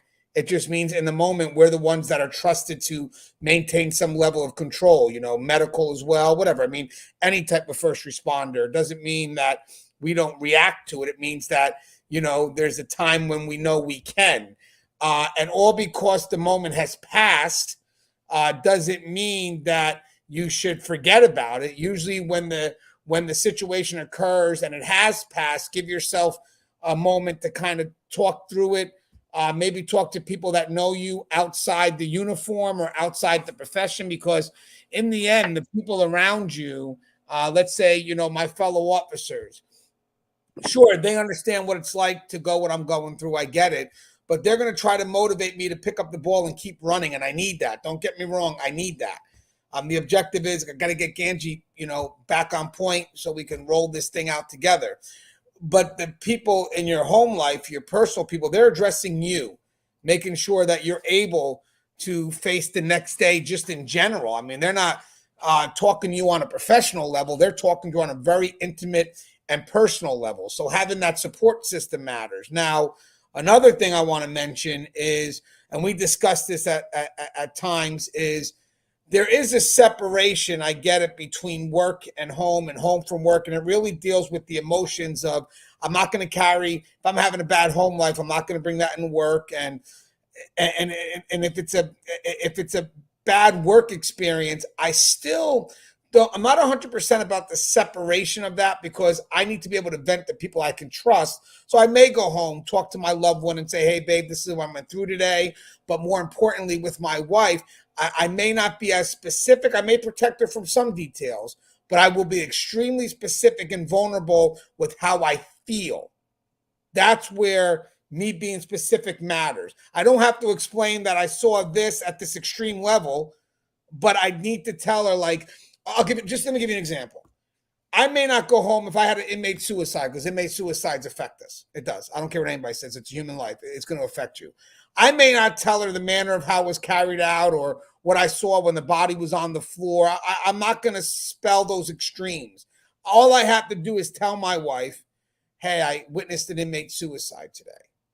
And this is how I specifically feel. Because for my wife, it's not so much about the incident. It's about how I feel in relationship to the incident. So that's where our energy is going to be. The last thing I want to do is take her away from that ability to help me, by where she's so focused on the incident that she can't even address how I feel. And the other thing about this all too, is that if I don't allow for this communication to exist between me and my loved ones, it's going to change me in such a slow and subtle manner that I'm not going to realize it. My wife will. She will, because trust me, they know. Your loved ones know when you're making subtle changes and small changes, because you start to become defensive that you're not. You start to become a bit moody, and then eventually, all of a sudden, you're going to look back. You've completely changed. You're not who you used to be. And then when you go back to your wife, if they're still there, or you go back to your loved one, if they're still there, they can't help you because they don't know who you are anymore. You have completely 180'd, you have changed, and they weren't involved in the process to help you. So at the end of the day, you're asking them to help you with an outcome that they were never a part of. You know, it doesn't work that way. They can help you go through the process to get you back where you need to be, but you have to allow that level of vulnerability in how you express that, and be as specific as you can. Because I'm going to say this before I'll go to Russ and then Joe. And I love this saying, it's okay to be human in this profession. It truly is okay to be human and feel human. Don't let anybody ever tell you that you have to have this exterior. That's all a bunch of bullshit. Our people have to be mentally stable, and it doesn't come when you're pushing down everything, waiting to explode. It comes when you deal with the moment, express whatever has occurred, try to get something out so you don't explode. So again, that's my thoughts. I think there's a balance there, having that support system, embracing some level of vulnerability, be intentional with your own mental health. Doesn't hurt to have a therapist or someone you could talk to once in a while. But the one thing is, don't run away from the human element of what it is that we're going through. You know, if you have something you're facing, face it. It's funny. Last thing, guys, and Russ, maybe you could start off with this. A lot of us have the courage to run to a code and deal with inmates, one-on-one or whatever it is. But a lot of us don't have the courage to look inwards and see what's wrong with ourselves when we can. And I think that, to me, takes more courage to tell someone, hey, Russ, I'm not okay. I think, to me, that takes a tremendous amount of courage. Russ, what's your thoughts? And I'd love to get Joe's thoughts on this. About the second. Okay. Warning, going to get probably maybe a little bit graphic here. But it's not for any reason other than to, maybe bring a little bit of illumination to this. So, you go out there and you're going to be doing what you do as a correctional officer, as a correctional sergeant, whatever, and things are going to happen. I'll never forget, I had one time where we ran in, and the inmate, we had one inmate out on the yard, and our gunner shot him directly in the head with a 9mm round. And, as we picked his body up, all the brains came splattering out of him. Another time I walked into a housing unit, and it was just going off. And the gunner on my right, he looked up and, shot this kid right through the hip. And there was just, ass matter and blood all over everything. And, and I just go down the time, and this guy got stabbed, and I had a guy, get zippered right in front of me, with a razor all the way up and down. And I've been assaulted numerous times. And, it's just a constant series of yuck, right? And I'm not telling you not to deal with that. But what I will tell you is that if you are dealing more effectively with the part of your life that really, truly counts, tomorrow I'm going to go out on a, nice hike around the lake here. I'm going to spend time with my wife. I'm going to spend time with my dog. I'm going to work on, getting some balance and stuff. Working on that aspect of your life will actually help fix those bad things that you get to see. If you spend all of your time trying to fix the bad things that you see, all you'll do is you'll reopen that scab over and over and over again. I'm not telling you not to vent. I'm not telling you to, stuff it all down and never talk about it. But what I am telling you is focus on the part of your life that you can control, and the part of your life that you can use to make everything better. That other part, I'm not saying shut it down, because I'm like Anthony with respect to that. I don't believe that you have a home life and you have a prison life. That's ridiculous. You have to integrate those two. Those two things have to become one, and you have to be able to balance in some way. But at the same time, don't spend excessive time picking at those bad things you've seen. I mean, I've got a million of them. I've got a jillion of them. And some of them aren't even necessarily the bad things that you've seen. Some of it is just the constant stress from conflict, because you are in conflict all the time, 100% of the time, every minute that you're there. But there's ways to deal with that too. And so just focus on that, be balanced and don't get caught up in the bullshit, man. I had so many friends out there that, they were so into drinking, and I just got where I couldn't abide. I couldn't stand that, because all they're doing is they're self-medicating, and they come back around again, and it's just a vicious circle, and they never get out of that. And then they end up getting a DUI, something like that. And they are not in balance with their life. And it's not because they can't vent. It's that they're venting too much, but they're not focused on the part of their lives that they can control, the part of their lives where they can have fun, where they can have meaningful interaction, where they can spend time with their kids, where they can spend time with their wives, where they can spend time with their dogs, and balance everything out. If you can balance it out, you're going to be all right. Yeah. And Russ, I love that, because the thing about that is that you can't constantly turn yourself off and on, especially when you're spending more time at work than you're doing at home. I mean, who are you really? That's got to get confusing, right? I mean, you're going to get the roles confused. So having said that, you got to find out, for me, I've been me throughout this profession. I know who I want to be. I know where I want to go. I'm pretty comfortable with who I am, and I could bring that with me into this profession. I don't fake the funk. I'm me, do my job, do what's expected, go home. And, for the most part, I'm me. But yes, there are some things from the profession that also trickle in, like to the home life, like a higher level of vigilance. But I have to also make sure it doesn't cross into paranoia. I think the funny thing is, guys, when you're working, just to give you an example of the balance before we get to Joe, is a high sense of vigilance is good when you work in the prison, but could be a downfall when you're at home and it becomes paranoia. So there's always going to be that balance, because that universal precaution that we carry with us into the prison. I mean, I don't know. I mean, when we're at home, do we have to kind of lighten that up? I mean, I kind of mentioned in the show before, but we're in the prison. Every Santa Claus is a pedophile. When you're out in the real world, that may not be the case. So I think you got to balance it between, we did a show on this the other day. Does your perspective change when you work in corrections? It does. I think even if you're intentional, it's still going to affect you to some level. I think that's very hard to not let it affect you. But having said that, like Russ said, I think it's so key. It's going to affect you, but you're in control in how you can balance that and just be mindful of it. Joe, what's your thoughts on that? And I have another question I'd like to ask. Got a few more coming in. Yeah, I mean, going into this job, nobody ever tells you. But, from experience, I can tell you, expect change in the way you do your daily routines. The job is going to change you. It's going to change some of your habits. It's going to give you good habits. It's going to give you bad habits.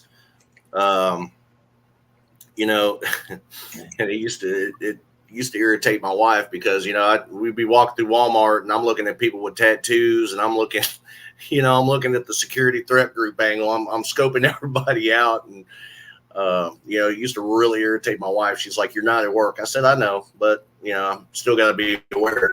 The job is going to change you in ways. It may be something as simple as not sitting with your back facing a door in a restaurant. Going back to your car 3 and 4 times before you go in the store, because you want to make sure it's locked and you can't remember from the last 13 steps if you actually locked it or not. So you go back and hit your clicker 4 more times. It's just little things. As far as coping with the balance of work life and home life, man, you got to find a hobby, something that takes you away from both your family and your work life and gives you a route of decompression to allow you to be able to balance the two. The big thing is, for those of y'all who are married, both males and females, don't shut your spouse out completely from what's happening at work. I'm not saying, give them all the gory details, but don't completely shut them out. Um, Eric says, sounds like Joe's describing OCD rituals. I'm telling you, the penitentiary gave me OCD. If you think the penitentiary is not going to change you, I'm here to tell you you're a damn lie. But don't always shut your spouse out. You don't have to give them the gory details if you've had a bad day, but give them a detail. Hey, we had a suicide today, or we had a homicide today. We had a staff member get assaulted. Don't shut your spouse out, because that gives them a sense that you don't trust them enough to let them know what's going on in your world at work. I can tell you that will cost you dearly. Time for me times two because of that. Because in my brain, I'm trying to protect them from all that gory shit that happens at work. I don't want to discuss that with them. When I come home, I want to be home. I don't want to be thinking about prison anymore. But in reality, to them, they feel like you're shutting them out. When in my mind, I'm, trying to protect them. So be cognizant of that. And, like I said, you don't have to describe all the gory details to them, but, just give them some sort of insight to let them know you trust them enough to kind of decompress with them a little bit. And, it works out better in the long run. Finding balance in this profession between home life and family life, it's tough.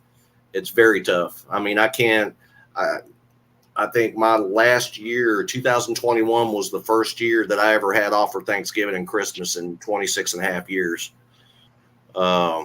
So, not being there is tough, especially when you're there, when you're not there for your kids and you're at work while they're doing, baseball practice or, opening Christmas presents or whatever the case may be. Finding that balance is pretty important, but nobody can tell you how to find that balance. That's just something you kind of have to do for yourself. And you're muted. Yeah, there's two guys saw it. There's two. No, you didn't see it. We brought it to your attention. Wow. All right, guys, there's two good questions here. One is from Watching Trains and another one from JD. And I want to go to JD and I want to go to Watching Trains. I think Watching Trains has a really interesting question that we're going to have some fun with. But for real quick, this will be a quick one because it is a good question too. Do we get used to the violence or things seen in the field, or do we get numb to it? So I can go first real quick. I had an incident where I had my nephew back in 2006 took his own life. Very devastating for my brother. It was just something that unfortunately my nephew was very depressed. So basically every interaction with him that was positive prolonged life. Because eventually he was going to have the crash, and if you weren't there, and that's what happened. A normal routine Sunday morning turned into something horrific when my brother Joey came back to check on his son and find his son, took his own life on the rooftops of the building or the apartment complex they were in. Very horrible for a father to see, something he never truly recovered from, because he is a loving father, a very good man, but it's just not something you recover from. And the reason why I bring it up, because it's my story, yes, because he was my nephew, but it's really not my burden. It's my brother's burden. And I didn't bring that story up to take the attention from him to me. So out of respect, the reason why I bring that story up is in 2006 when he passed, everybody around us was sad, and I couldn't feel emotion because at that point I had gotten used to suicides, unfortunately, because at the prison I was at, we had a bunch of them going back to back, and I got cold to it for a second. And I realized, this is what I realized, and I think this matters, and I would love to get, and we'll go Joe and then Russ. Professionally, for some reason, on the professional side, I thought it was okay to be cold to it because it would keep me functional. And again, that's the professional side. That's sort of me bringing work home to some extent, not realizing I'm doing that. So again, from the professional side, I got to remain functional. So it's not that bad of a thing to be cold to a suicide. Because again, to keep myself moving. I mean, is that true? No, but that's what I thought. Now, granted, When I'm at home and I'm not feeling those emotions and I'm looking at everybody else and they are, um, something doesn't feel right. The human side's not there. So having said that, in that moment, I realized something. There are certain things that warrant emotion automatically. You have to know those things that warrant emotion.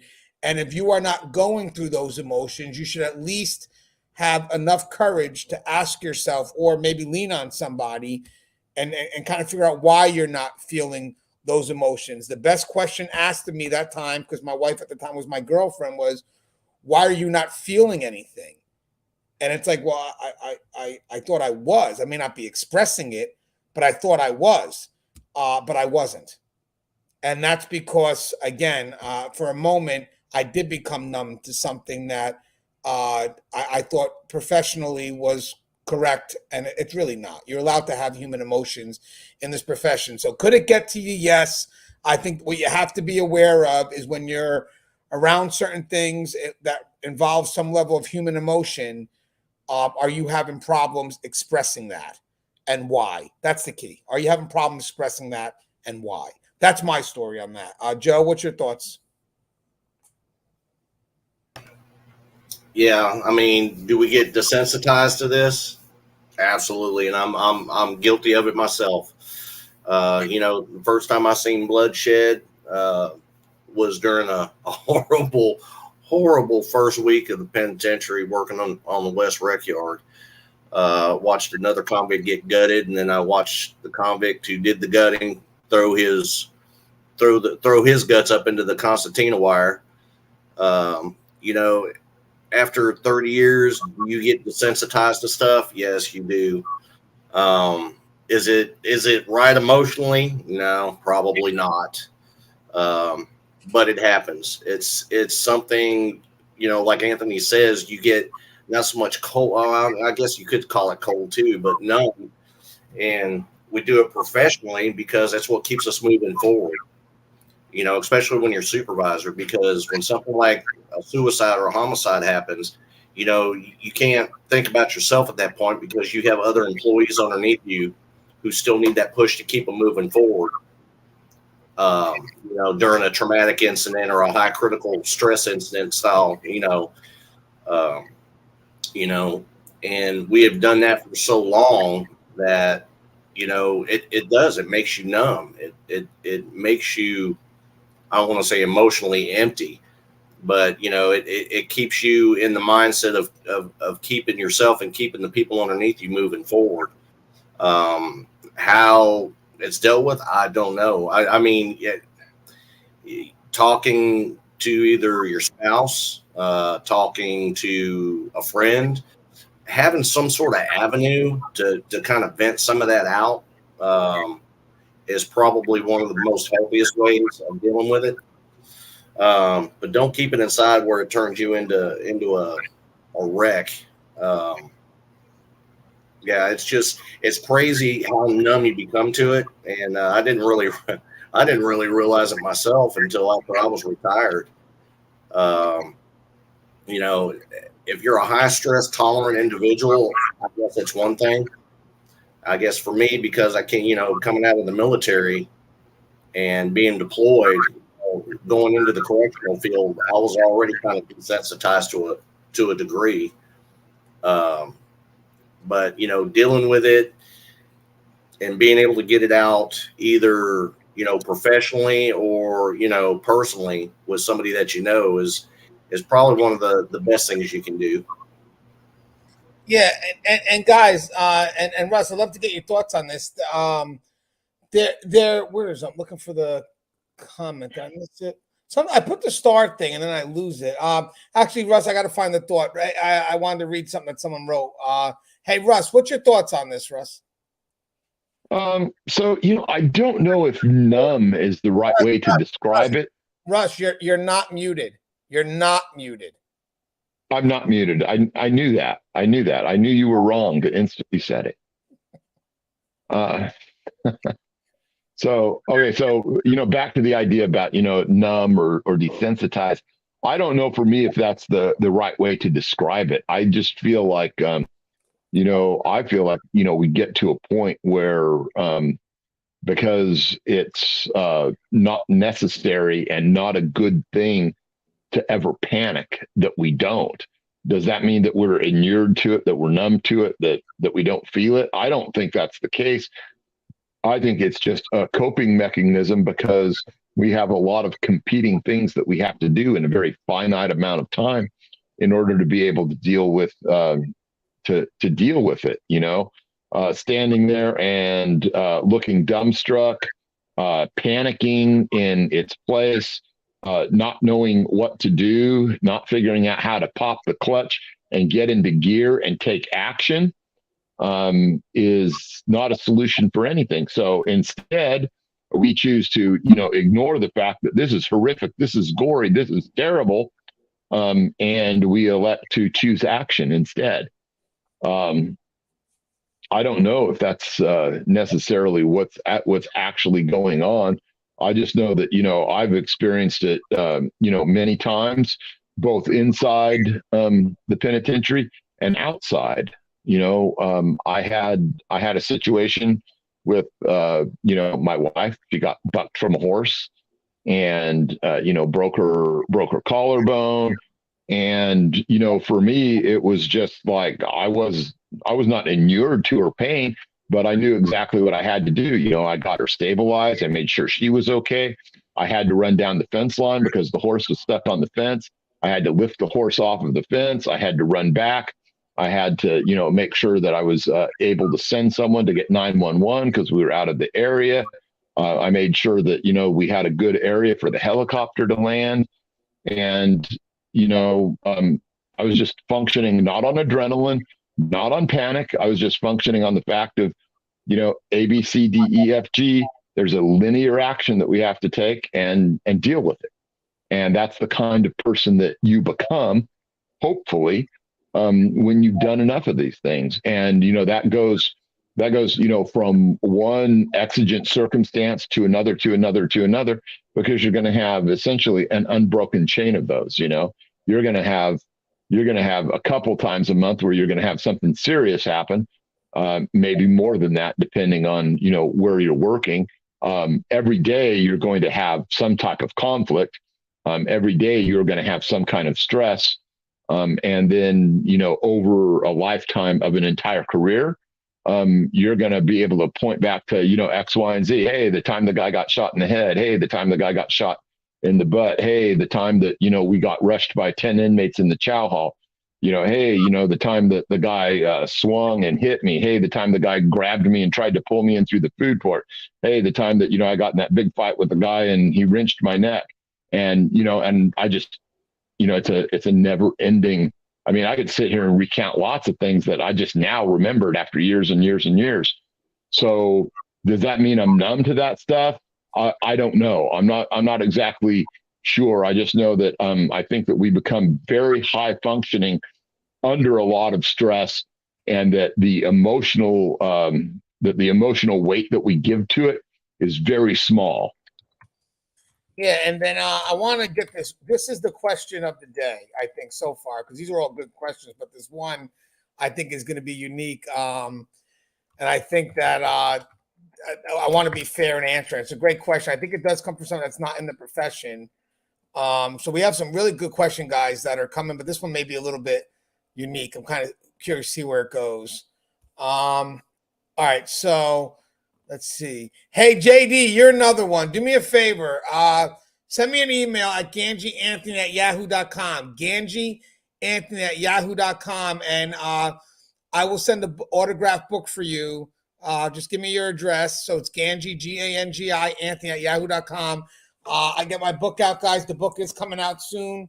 That's the printed manuscript. It'll be out August 24th, but I want to give JD a signed book as a gift because he just got into the profession, and I feel that's the time someone should definitely get this book because it's a career worthy book. Wait, there's a question here by Watching Trains that I think will be a very good discussion, even because this person is from the outside of the profession. Okay, so here we go. Do you guys think that modern approaches, more liberal sensitivity, stuff has made the job easier or tougher? Do you think a more hard-ass approach of the past is better in some ways? Now, let's be. I want to be objective because I want to give respect to both sides of the corrections model now. So I don't want to do something that insults the other side. I mean, we all should be working together as one, right? So I want to make sure that when we answer this question, I do feel from the administrative level that there is equal value here in what's being provided, because I do see the need of it, especially as I've grown up in this profession and have allowed myself to not only see the rehabilitative side and the custody side. Remember, my background is custody, but also when I got into administration, my job was overseeing a lot of the civilian functions, and I saw just as much dedication to what they were doing. So let's have a little bit of a dialogue here, because this could actually be in itself its own show. But let's go with let's go with Russ first and Joe, and then I'm going to kind of go in the middle of all this. All right, so Russ, do you think that the modern approach is more liberal sensitivity stuff has made the job easier or tougher? I mean, are there some pros and cons?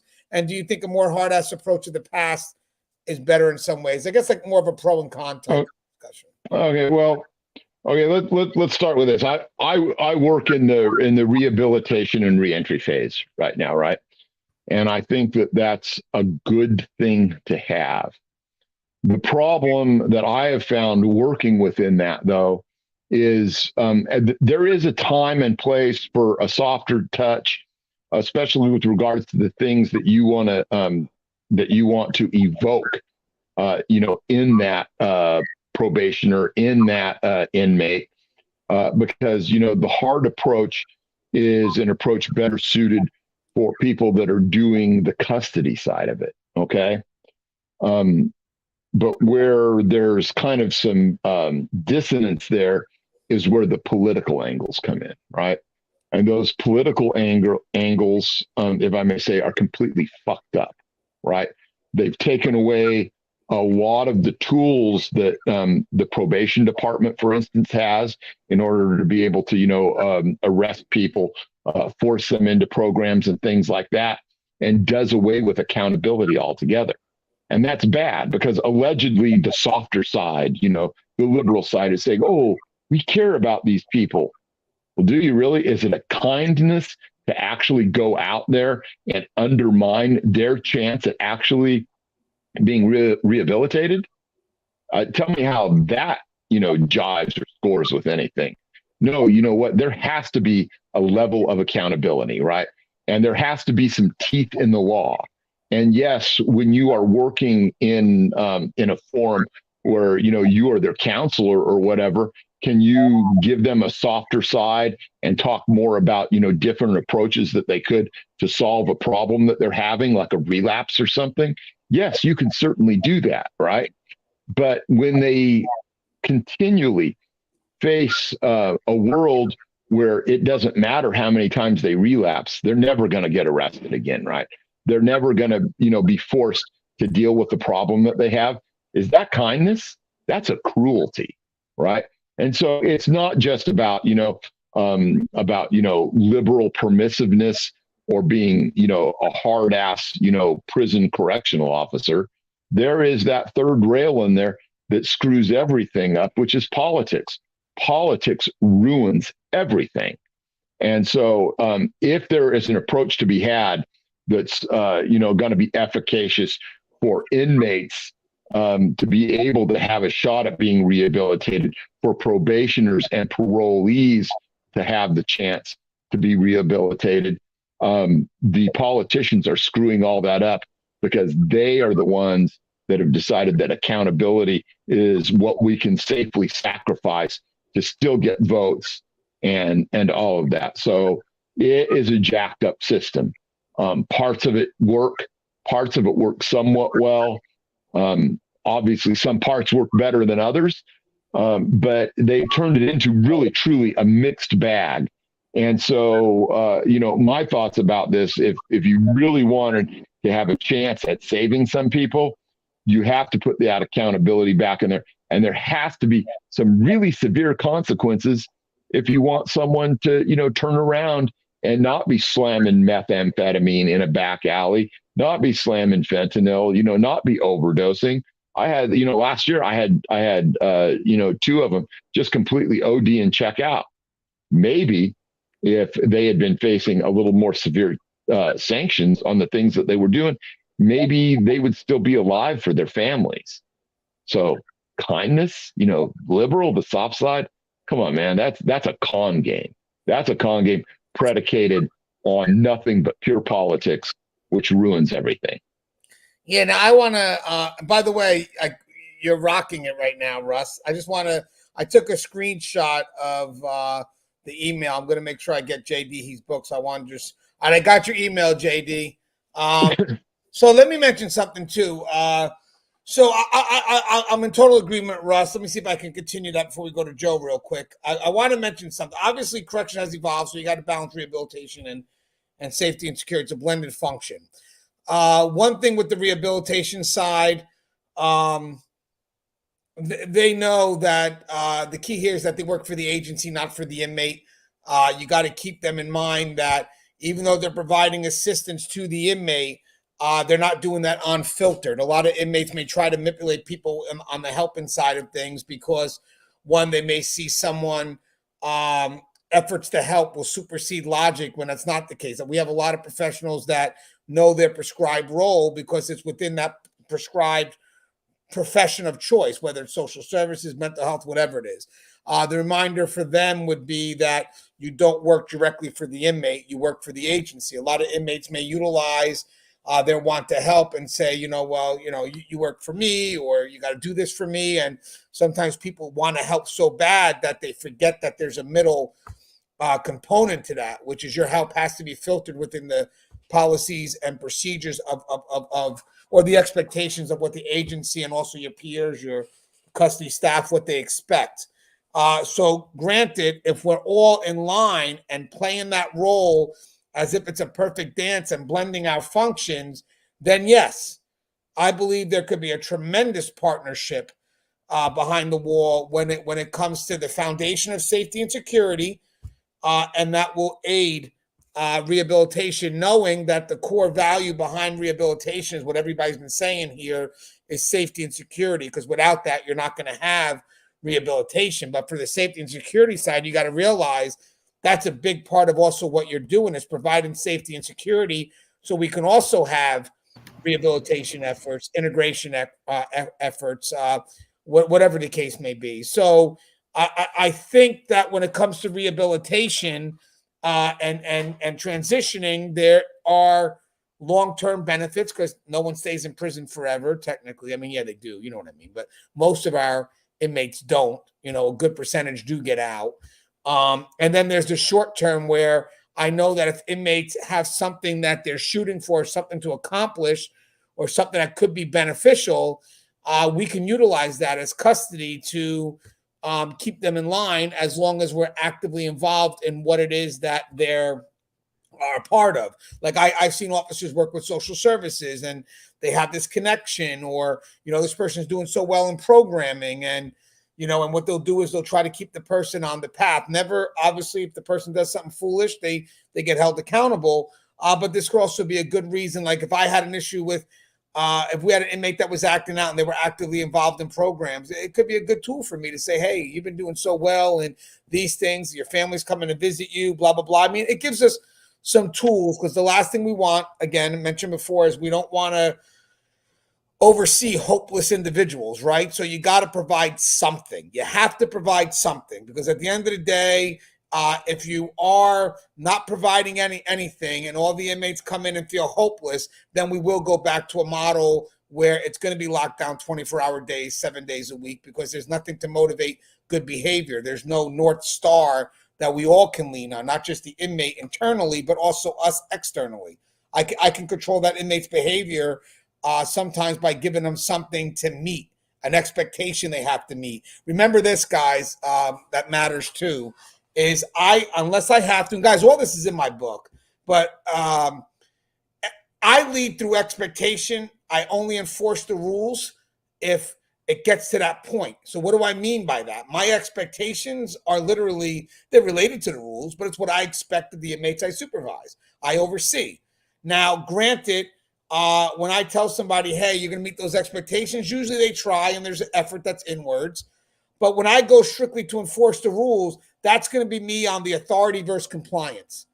At that point here, I'm sorry, that's we've gotten to that point. Now I'm playing that more assertive and aggressive role. But most of the time, I run my units through expectations. This is what I expect of you. This is what you should expect of me. And things work very well for the most part. Not all the time, but for the most part. If I have to go to the rules, which again still fall within expectations, but just in the expression of I'm really leaning on the rules, now it's the assertive where I'm sorry, man. Like Russ said, this is also my book, the Ask, Tell, Take model. You know, I'm asking you, but the inmates know based on your authority, you're giving them the directive. They know that. They know where they stand most of the time. So having said that, when I say ask, I'm not looking for them to say yes or no. They kind of understand the role. But at that point, if they don't listen, then you tell them. And then if you have to, you make them. I mean, but the point is at the end of the day, I think when it comes to the ask and the tell, that's kind of more of where we're at with the expectation model. And then when it crosses into the make, now I'm playing my role. I'm totally positional. You want to challenge me? I'm the officer or I'm the staff member. These are the fucking rules. You know, not to be aggressive, but be honest. At this point, we've gotten to that point. And now you're going to follow it because I'm going to make you follow it. Aggressive, assertive, whatever it is, but we've gotten to that point. So I agree with expectations first to build mutual respect, and then go ahead and lean towards, if need be, the enforcement of rules if it gets to that level. But with that said, do I think this is a balance that works? Yes. One last thing. At the higher levels, I get to look down and I get to see the facility operate where all parts are coming together as one. So the further up you go, the more elevated your perspective, you leave the myopic view of just your department, and you kind of take the higher perspective of, okay, this is the operations of everybody. Now, granted, as administration, you oversee multiple departments, operate in so many different ways, but the one thing that you really have to sit back and watch, and this is the what I would, if you're new to the profession, JD, all that stuff, if you're new, listen to this advice right now, because this is key. Watch how everything connects at the front line. It's if you can do it, make the attempt to do it, because as you move up, it will truly help you when you're able to sit back and just watch everything move, how things connect in the effort to create the bigger picture. So again, there's magic behind that, because in the end, I have seen dedicated rehabilitative experts, the people that do the rehabilitation side of things, just as dedicated, just as strong, committing to their missions and getting things done. And then you get custody. And for me, the best time to see magic working, I think just to have a good example, is I want medical and custody kind of battle sometimes, because there could always be shifting priorities depending on the moment, the preservation of life, safety and security. And sometimes we got to know where we got to step in or where medical's got to step in. For me, the greatest thing I've ever seen ever was when I was a sergeant, and there was a medical code, but it was sort of the inmate was diabetic, and they were on the higher end of the sugar level. So they were diabetic, but they were also presenting a threat, but it was also a medical. So we had to be very careful in how we approach this, because the medical concern is noted on the door. So you know that you're going in with this person having a medical concern. So I got to make sure my team is safe, but then I also got to make sure that medical can address the concern. And by the way, we're not doing any shots inside that cell. I can't come in the cell because, God forbid, that shot goes into my staff. I got to get that inmate out to an open area and then try to hold them down with the team to get medical in play. Check this out. And this to me, it's just a great example of the partnership if we all working together. When we opened that door and we went in to deal with that inmate and then eventually resolve the situation by bringing the inmate out and giving the shot, we didn't have to communicate once. We were just moving in such a natural flow. It was so fluid because we had a respect for each other's role. We understood what each other's role was, and we just knew how to maneuver. There was no question of when the priority shifted, who steps up and who steps back. So I think for us, an understanding of what people serve, talking to them, communicating, what is your role? Why do you do it? And blah, blah, blah, really does help you in this career, and also builds a shared partnership on the highest of levels. Joe, what's your thoughts on this? You know, when it comes to rehabilitation, I'll be perfectly frank and tell you that I'm not opposed to change. You know, if change is for the good. What I'm opposed to is politicians and people who have never stepped foot in a penitentiary, have never worked a shift, have never, you know, commanded a shift of any or had any kind of hands-on experience with the correctional field, institutes policies and procedures and laws from behind a cubicle wall somewhere that tells me how I'm going to do my job when they have no intuition as to how to do the job or how the facility is run to begin with. You know, that's, you know, I've always been more objective to change from within our system when maybe an executive director has, you know, sent down a policy saying, you know, just for, you know, example, heat. During the heat months, you know, we're in heat months down here. So we have what we call a heat implementation policy where we've got to have coolers full of ice everywhere. Got to do temperature checks. We've got to give offenders access to areas with AC when they request a respite. We got to let them take more showers, give them more clothes, whatever. That, you know, kind of change I'm good with. You know, as far as rehabilitation itself, you know, that's kind of a broad subject, because rehabilitation to me may not mean rehabilitation to RUSS, or may not mean rehabilitation to you. You know, to me, rehabilitation means structure, because without the structure within a, you know, prison environment, you're never going to get them educated, and you're never going to get them ready to go back out into the society if we don't give them basic tools work with to go back out into society. You know, that's why to me, you know, I'm not really opposed to the change as, you know, as we start shifting to the rehabilitation side. You know, because to me, if we don't have the structure, you know, we're not going to give them the basic tools to be able to learn or do anything to succeed outside the penitentiary walls. You know, so, you know, as far as shifting to the rehabilitation side, I really don't see that we're getting soft. I think it's just a change in the generations. You know, 20 years ago, it was about the structure. It was about keeping them maintained in a structured environment. You know, it was about getting them their GEDs, getting them basic knowledge. You know, now, since we're in the technology age, you know, there's a lot more for them to access now to get ready for being released. And there's a lot more out there for them than there was 20 years ago. You know, when you came in 20, 30 years ago, you basically had to have a GED to do anything once you got out. And, you know, now not so much. But, you know, shifting to the rehabilitation side doesn't make me a pessimist or optimist. When I hear the word rehabilitation, I feel better that people from within our own agencies are making the changes for the better. You know, whether it be our own in-house school district, you know, because I don't know how the school districts work up there for you guys as far as colleges and you know, getting basic GEDs, but in Texas, we have our own actual in-house school district that serves the entire state. You know, you know, I don't know. It's just rehabilitation to me has so many different meanings. You know, I'm not opposed to it. I'm not reluctant to it.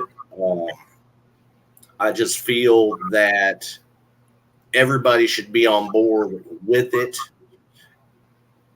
in that when it comes to release, that we offer them the tools to succeed to keep down the recidivism rate. But like I said, none of that's gonna start unless we go with the basic requirements, which is structure. Once we get the structure pegged, then we can start stepping towards the rehabilitation side. Yeah, you know what's funny, real quick? Someone mentioned, so guys, I don't know if you noticed, I've been posting a lot of shorts up just to keep the views up because YouTube really doesn't share the content as much as I would like it to share. And I put my channel does get about 40,000 views a month, so it's not bad. It's good, but it's the subscriber turnaround. So I've been going back to the older videos and just looking at parts of the longer dialogue that I can make into shorts, and it gives me a chance to kind of revisit some of the old material and kind of like, man, I can't believe the content that we create. I mean, because I wind up learning from ourselves by watching the older episodes. And that's really because of the questions that are asked here and us being insightful. A very good partnership. Anyway, I love what Eric said. Eric said the President and Secretary of Defense do not need to have military experience to dictate military policy. Corrections is not alone in that aspect. Believe it or not, this is actually covered in my book, this part about not having experience but having to be a leader. We did a whole show on this. But I did a short. I just want to show you this short. It hits that point. I just want to compliment something that Eric said, and then we'll go to the last question. But I want to show you guys something. I thought this was pretty cool. Hold on. Wait, it's this one. There's a technical side, and you're smart. They may respect you in that position, but when you show them that you care and that you value them, they respect you as a person. And that may have more weight. So now you have being respected as a person until you can earn that level of experience through learning through your people, the people that you supervise. So again, managing the intangible is really about gaining influence and then dealing with the people that you supervise. So again, this is harder to do.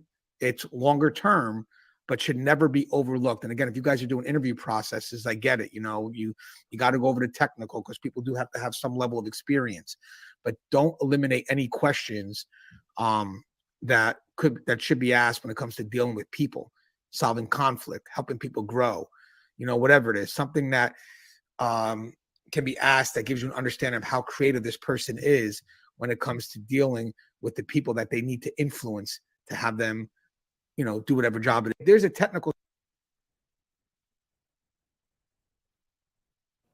So we've done shows like this in the past. Let me just close that out, guys. Hold on. Where I always tell people when people get promoted, unfortunately, they get promoted based on technical skill. And then they have to realize when they get promoted, they kind of got to step away from the technical skill and start managing the people in this profession. So I think it is extremely hard. When I became admin, I didn't have experience in a lot of the areas that I now had to supervise. So how I earned their respect right away is I listened to them and I showed them I cared. And again, I wasn't really going to be hired to do their job anyway. My job was to make sure I can help facilitate their needs. Last question. Oh, wait, here it goes. It comes from JD. Oh no, maybe this is just a comment. Sorry. God, thank you. What you guys do means a lot. Sorry, it's a beautiful comment from him, especially to us rookies getting ready to walk the line. God bless you all. Hey, JD, wait till you read what I'm going to send you. Wait, JD, let me ask you a question. If I emailed you the link, JD, would you be willing to come on right now and ask us 3 questions personally as a gift? We'll give you the gift right now. You can ask us 3 questions that will help you on day 1, and we'll answer 3 because I think we have time. But I know it's a little late for us, but I know Russ and Joe may not mind. If you want, we'll give you a chance. I'll email you the link, give you a chance to come on, and you can ask us any 3 questions that will help you for Monday. And then after that, we can kind of wrap it up. I think it'll be good to meet you. Damn it. Of course he is. He's in bed with his wife and his baby, which is obviously more important than me being in bed with Russ and Joe. And be honest with you, here's the funny thing. Russ would be the wife in this, and Joe would be my baby. That's how I see it. That's right. Hey, last question. So unless Russ, I wanted to do one last question. Unless you had a thought, Russ. Okay, let's go though. All right, so I had one last question. Let me just get it. I have to roll up. There was one more question that popped up, then we could wrap it up. Because I learned how to put the stars on it. Where is it? I learned how to star. Mr. Ganji, what's your facility? I work at, and gotta be careful. I work for the state of New Jersey. Damn it, I can't. I started. I guess we'll do our closing thoughts. And I'm going to have my closing thought. I'm going to give it to my daughter. I did a short with my daughter for a closing thought. So let's do our closing thoughts because I can't find the question. Let's start with, okay, I'm thinking of a number from 1 to 10. Whoever gets the closest number can do their closing thought first. Russ? 5.5. Ooh, Joe? Leave it to California to come out with a damn decimal. 3. All right, it was actually pi. 3.1498. No, go ahead, Russ. You go, Russ. What do you got, brother? Okay, so I love spending all this time with people, and I hope that maybe some of my insights, some of my experiences, are helpful. That's what I live for. That's what I want to do. It was hard back in the day. I don't think that it's got appreciably easier. Maybe in some respects it has a little bit. But Joe and Anthony and I think we're all, really accessible guys. You can get a hold of us. You can find a way to, wrangle, a private answer, out of us. And that's what we want to do because we really do care about this profession. And so, think of it in those terms. And, we have a lot of things on the horizon that we're hoping to do. I mentioned at the beginning of this, my Substack, which is dangerrusshamilton.substack.com. If you go there and you subscribe, you have access to me all the time. And that's one of the beauties of the internet. It's one of the beauties of social networking platforms. Leverage it, take advantage of it. I are here to help you guys. And I think that some of the things that I'm looking into and planning to do are going to do that even better in the future. And so come on over and check that out. I'm sure that everyone, because this is carried primarily on Tier Talk, I believe, already has a subscription there. But you know what? Tell a friend. Bring some other people into this. We can't survive unless we grow. And, some of the things that YouTube does kind of throttle us back a little bit. They're not real keen on law enforcement and all that, but we're still thriving. And so just keep that in mind and bring it. I'm almost always available to tackle some thorny issue. So anyway, just putting that out there. Hey, I want to do something for JD, if that's all right. So his first day is Monday. I'm sure he's going to have a lot of stuff going in his head over the weekend. And I know we're very vigilant with our emails. So I'm going to give you mine. I'll be looking at my emails. If you have any questions that come to your mind first. All right, whatever. Even if it's on Monday, if you got the facility first. So my email is ganjianthony@yahoo.com. You have it already. So if you have any questions that go through your mind before you start, hit me up. If I check, so I'll respond back. I'm sure you guys definitely check Russ if he has any questions. And JD, I hope you're a member of Keepers of Chaos. I really do. And I would like for this real quick, maybe Russ and Joe, maybe one day you can go through the videos like I'm doing, see some of your content that you guys produce, because you guys produce wonderful advice. And maybe you can create a YouTube channel based on some of the maybe little edit versions of what you guys done on this channel. Here's another tip from Joe. It's just a thought. But Russ, what's your email in case he has some tactical questions or something? Okay, yeah. Okay, so Sierra SIERRA .Sergeant, and that is the correct spelling, which is SERGEANT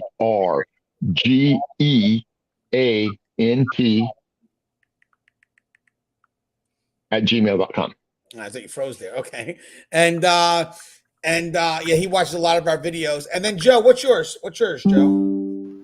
Okay, mine is K, the number 5, JEP, the number 3, at gmail.com.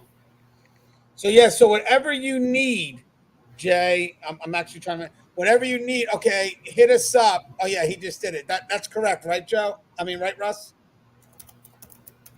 Let me tell you something. My eyes are not what they once were, but yes, that does look correct. SIERRA.sargent@gmail.com.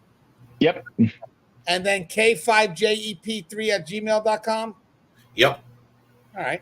Hey, Joe, any closing thoughts? Yeah, I mean,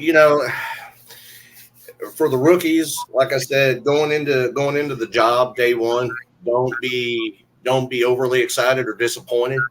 Go in there, learn the layout of your facility, be a knowledge sponge, and learn from those around you, good, bad, or indifferent. Learn the bad traits, stay away from them. Learn the good traits, and kind of gravitate yourself to them. It's a tough profession to get used to at first, but going there with a positive mindset, going there with the mindset that at some point you're going to make a change, because you will. It may not be that exact day, it may not be that first year, but trust me, you will at some point. Don't be discouraged by negativity, just avoid it. Keep asking questions, because without the questions, you'll never have the answers. Otherwise, y'all be safe. And I've enjoyed it tonight. It's been good. It's been a while since we got to do a live. Yeah, I think we're going to try to do these regular on Friday. I'll do the short stuff. And guys, if you can, please share the channel. Before my daughter, my 10-year-old, gives us our final tip, I just want to say, and it kind of relates to what we're trying to do.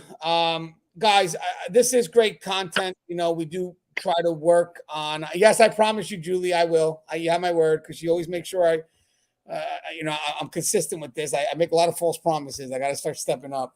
But the key is to get the information out there to people that need it. That's the key. So the book I have coming out, How to Succeed in Corrections. I mean, this isn't just made by me. I mean, God, guys, if you look at this book, when it comes out, by the way, this ain't the book. This is the printout. The book, this is just me printing it out. The book, it was published by Blue 360 Media.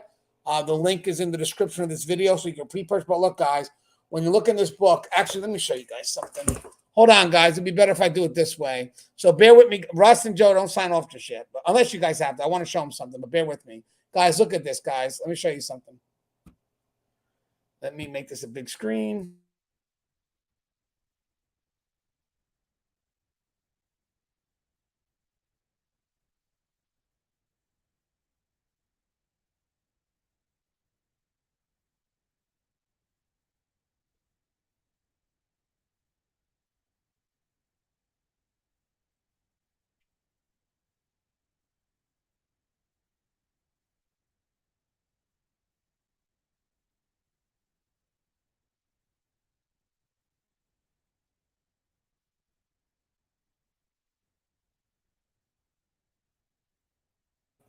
I can't find it. It's taking on. Anyway, guys, let me just tell you the purpose of this book. The book's got tons of advice. You're going to see a passage. Whatever. There's 150 something chapters. It's a huge book. The passage is going to be supported by those from the profession.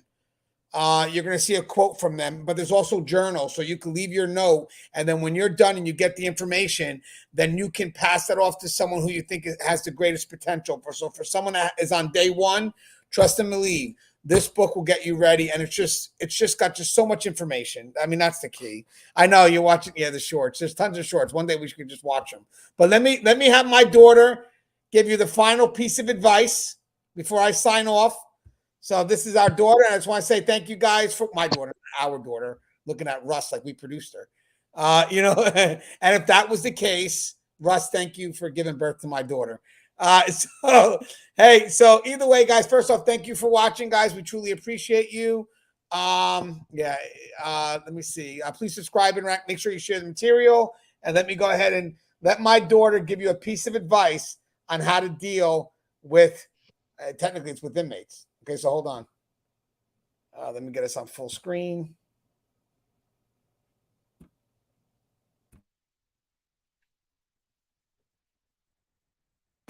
Hi, I hope everyone's well today. As you know, kids are experts at manipulating. We're pretty dang good at playing our parents against each other. So please take this advice from a known manipulator like myself. Don't get played! Remember this piece of advice. Manipulation can only happen when you allow it. So don't. If you feel you're being played, talk to your peers or your supervisor. The key is listen to your gut. Remember, you're the first to know that you're being played. Your actions, your effort to stop the game is all on you. So good luck, be safe, and remember, have integrity and be a professional at all times. This has been your public service announcement. That's And by the way, that was not scripted. She said that from the top of her head. that's awesome. All right, guys, love you guys. Stay safe, and yeah, we'll try to get into that rhythm of lives. As always, stay safe.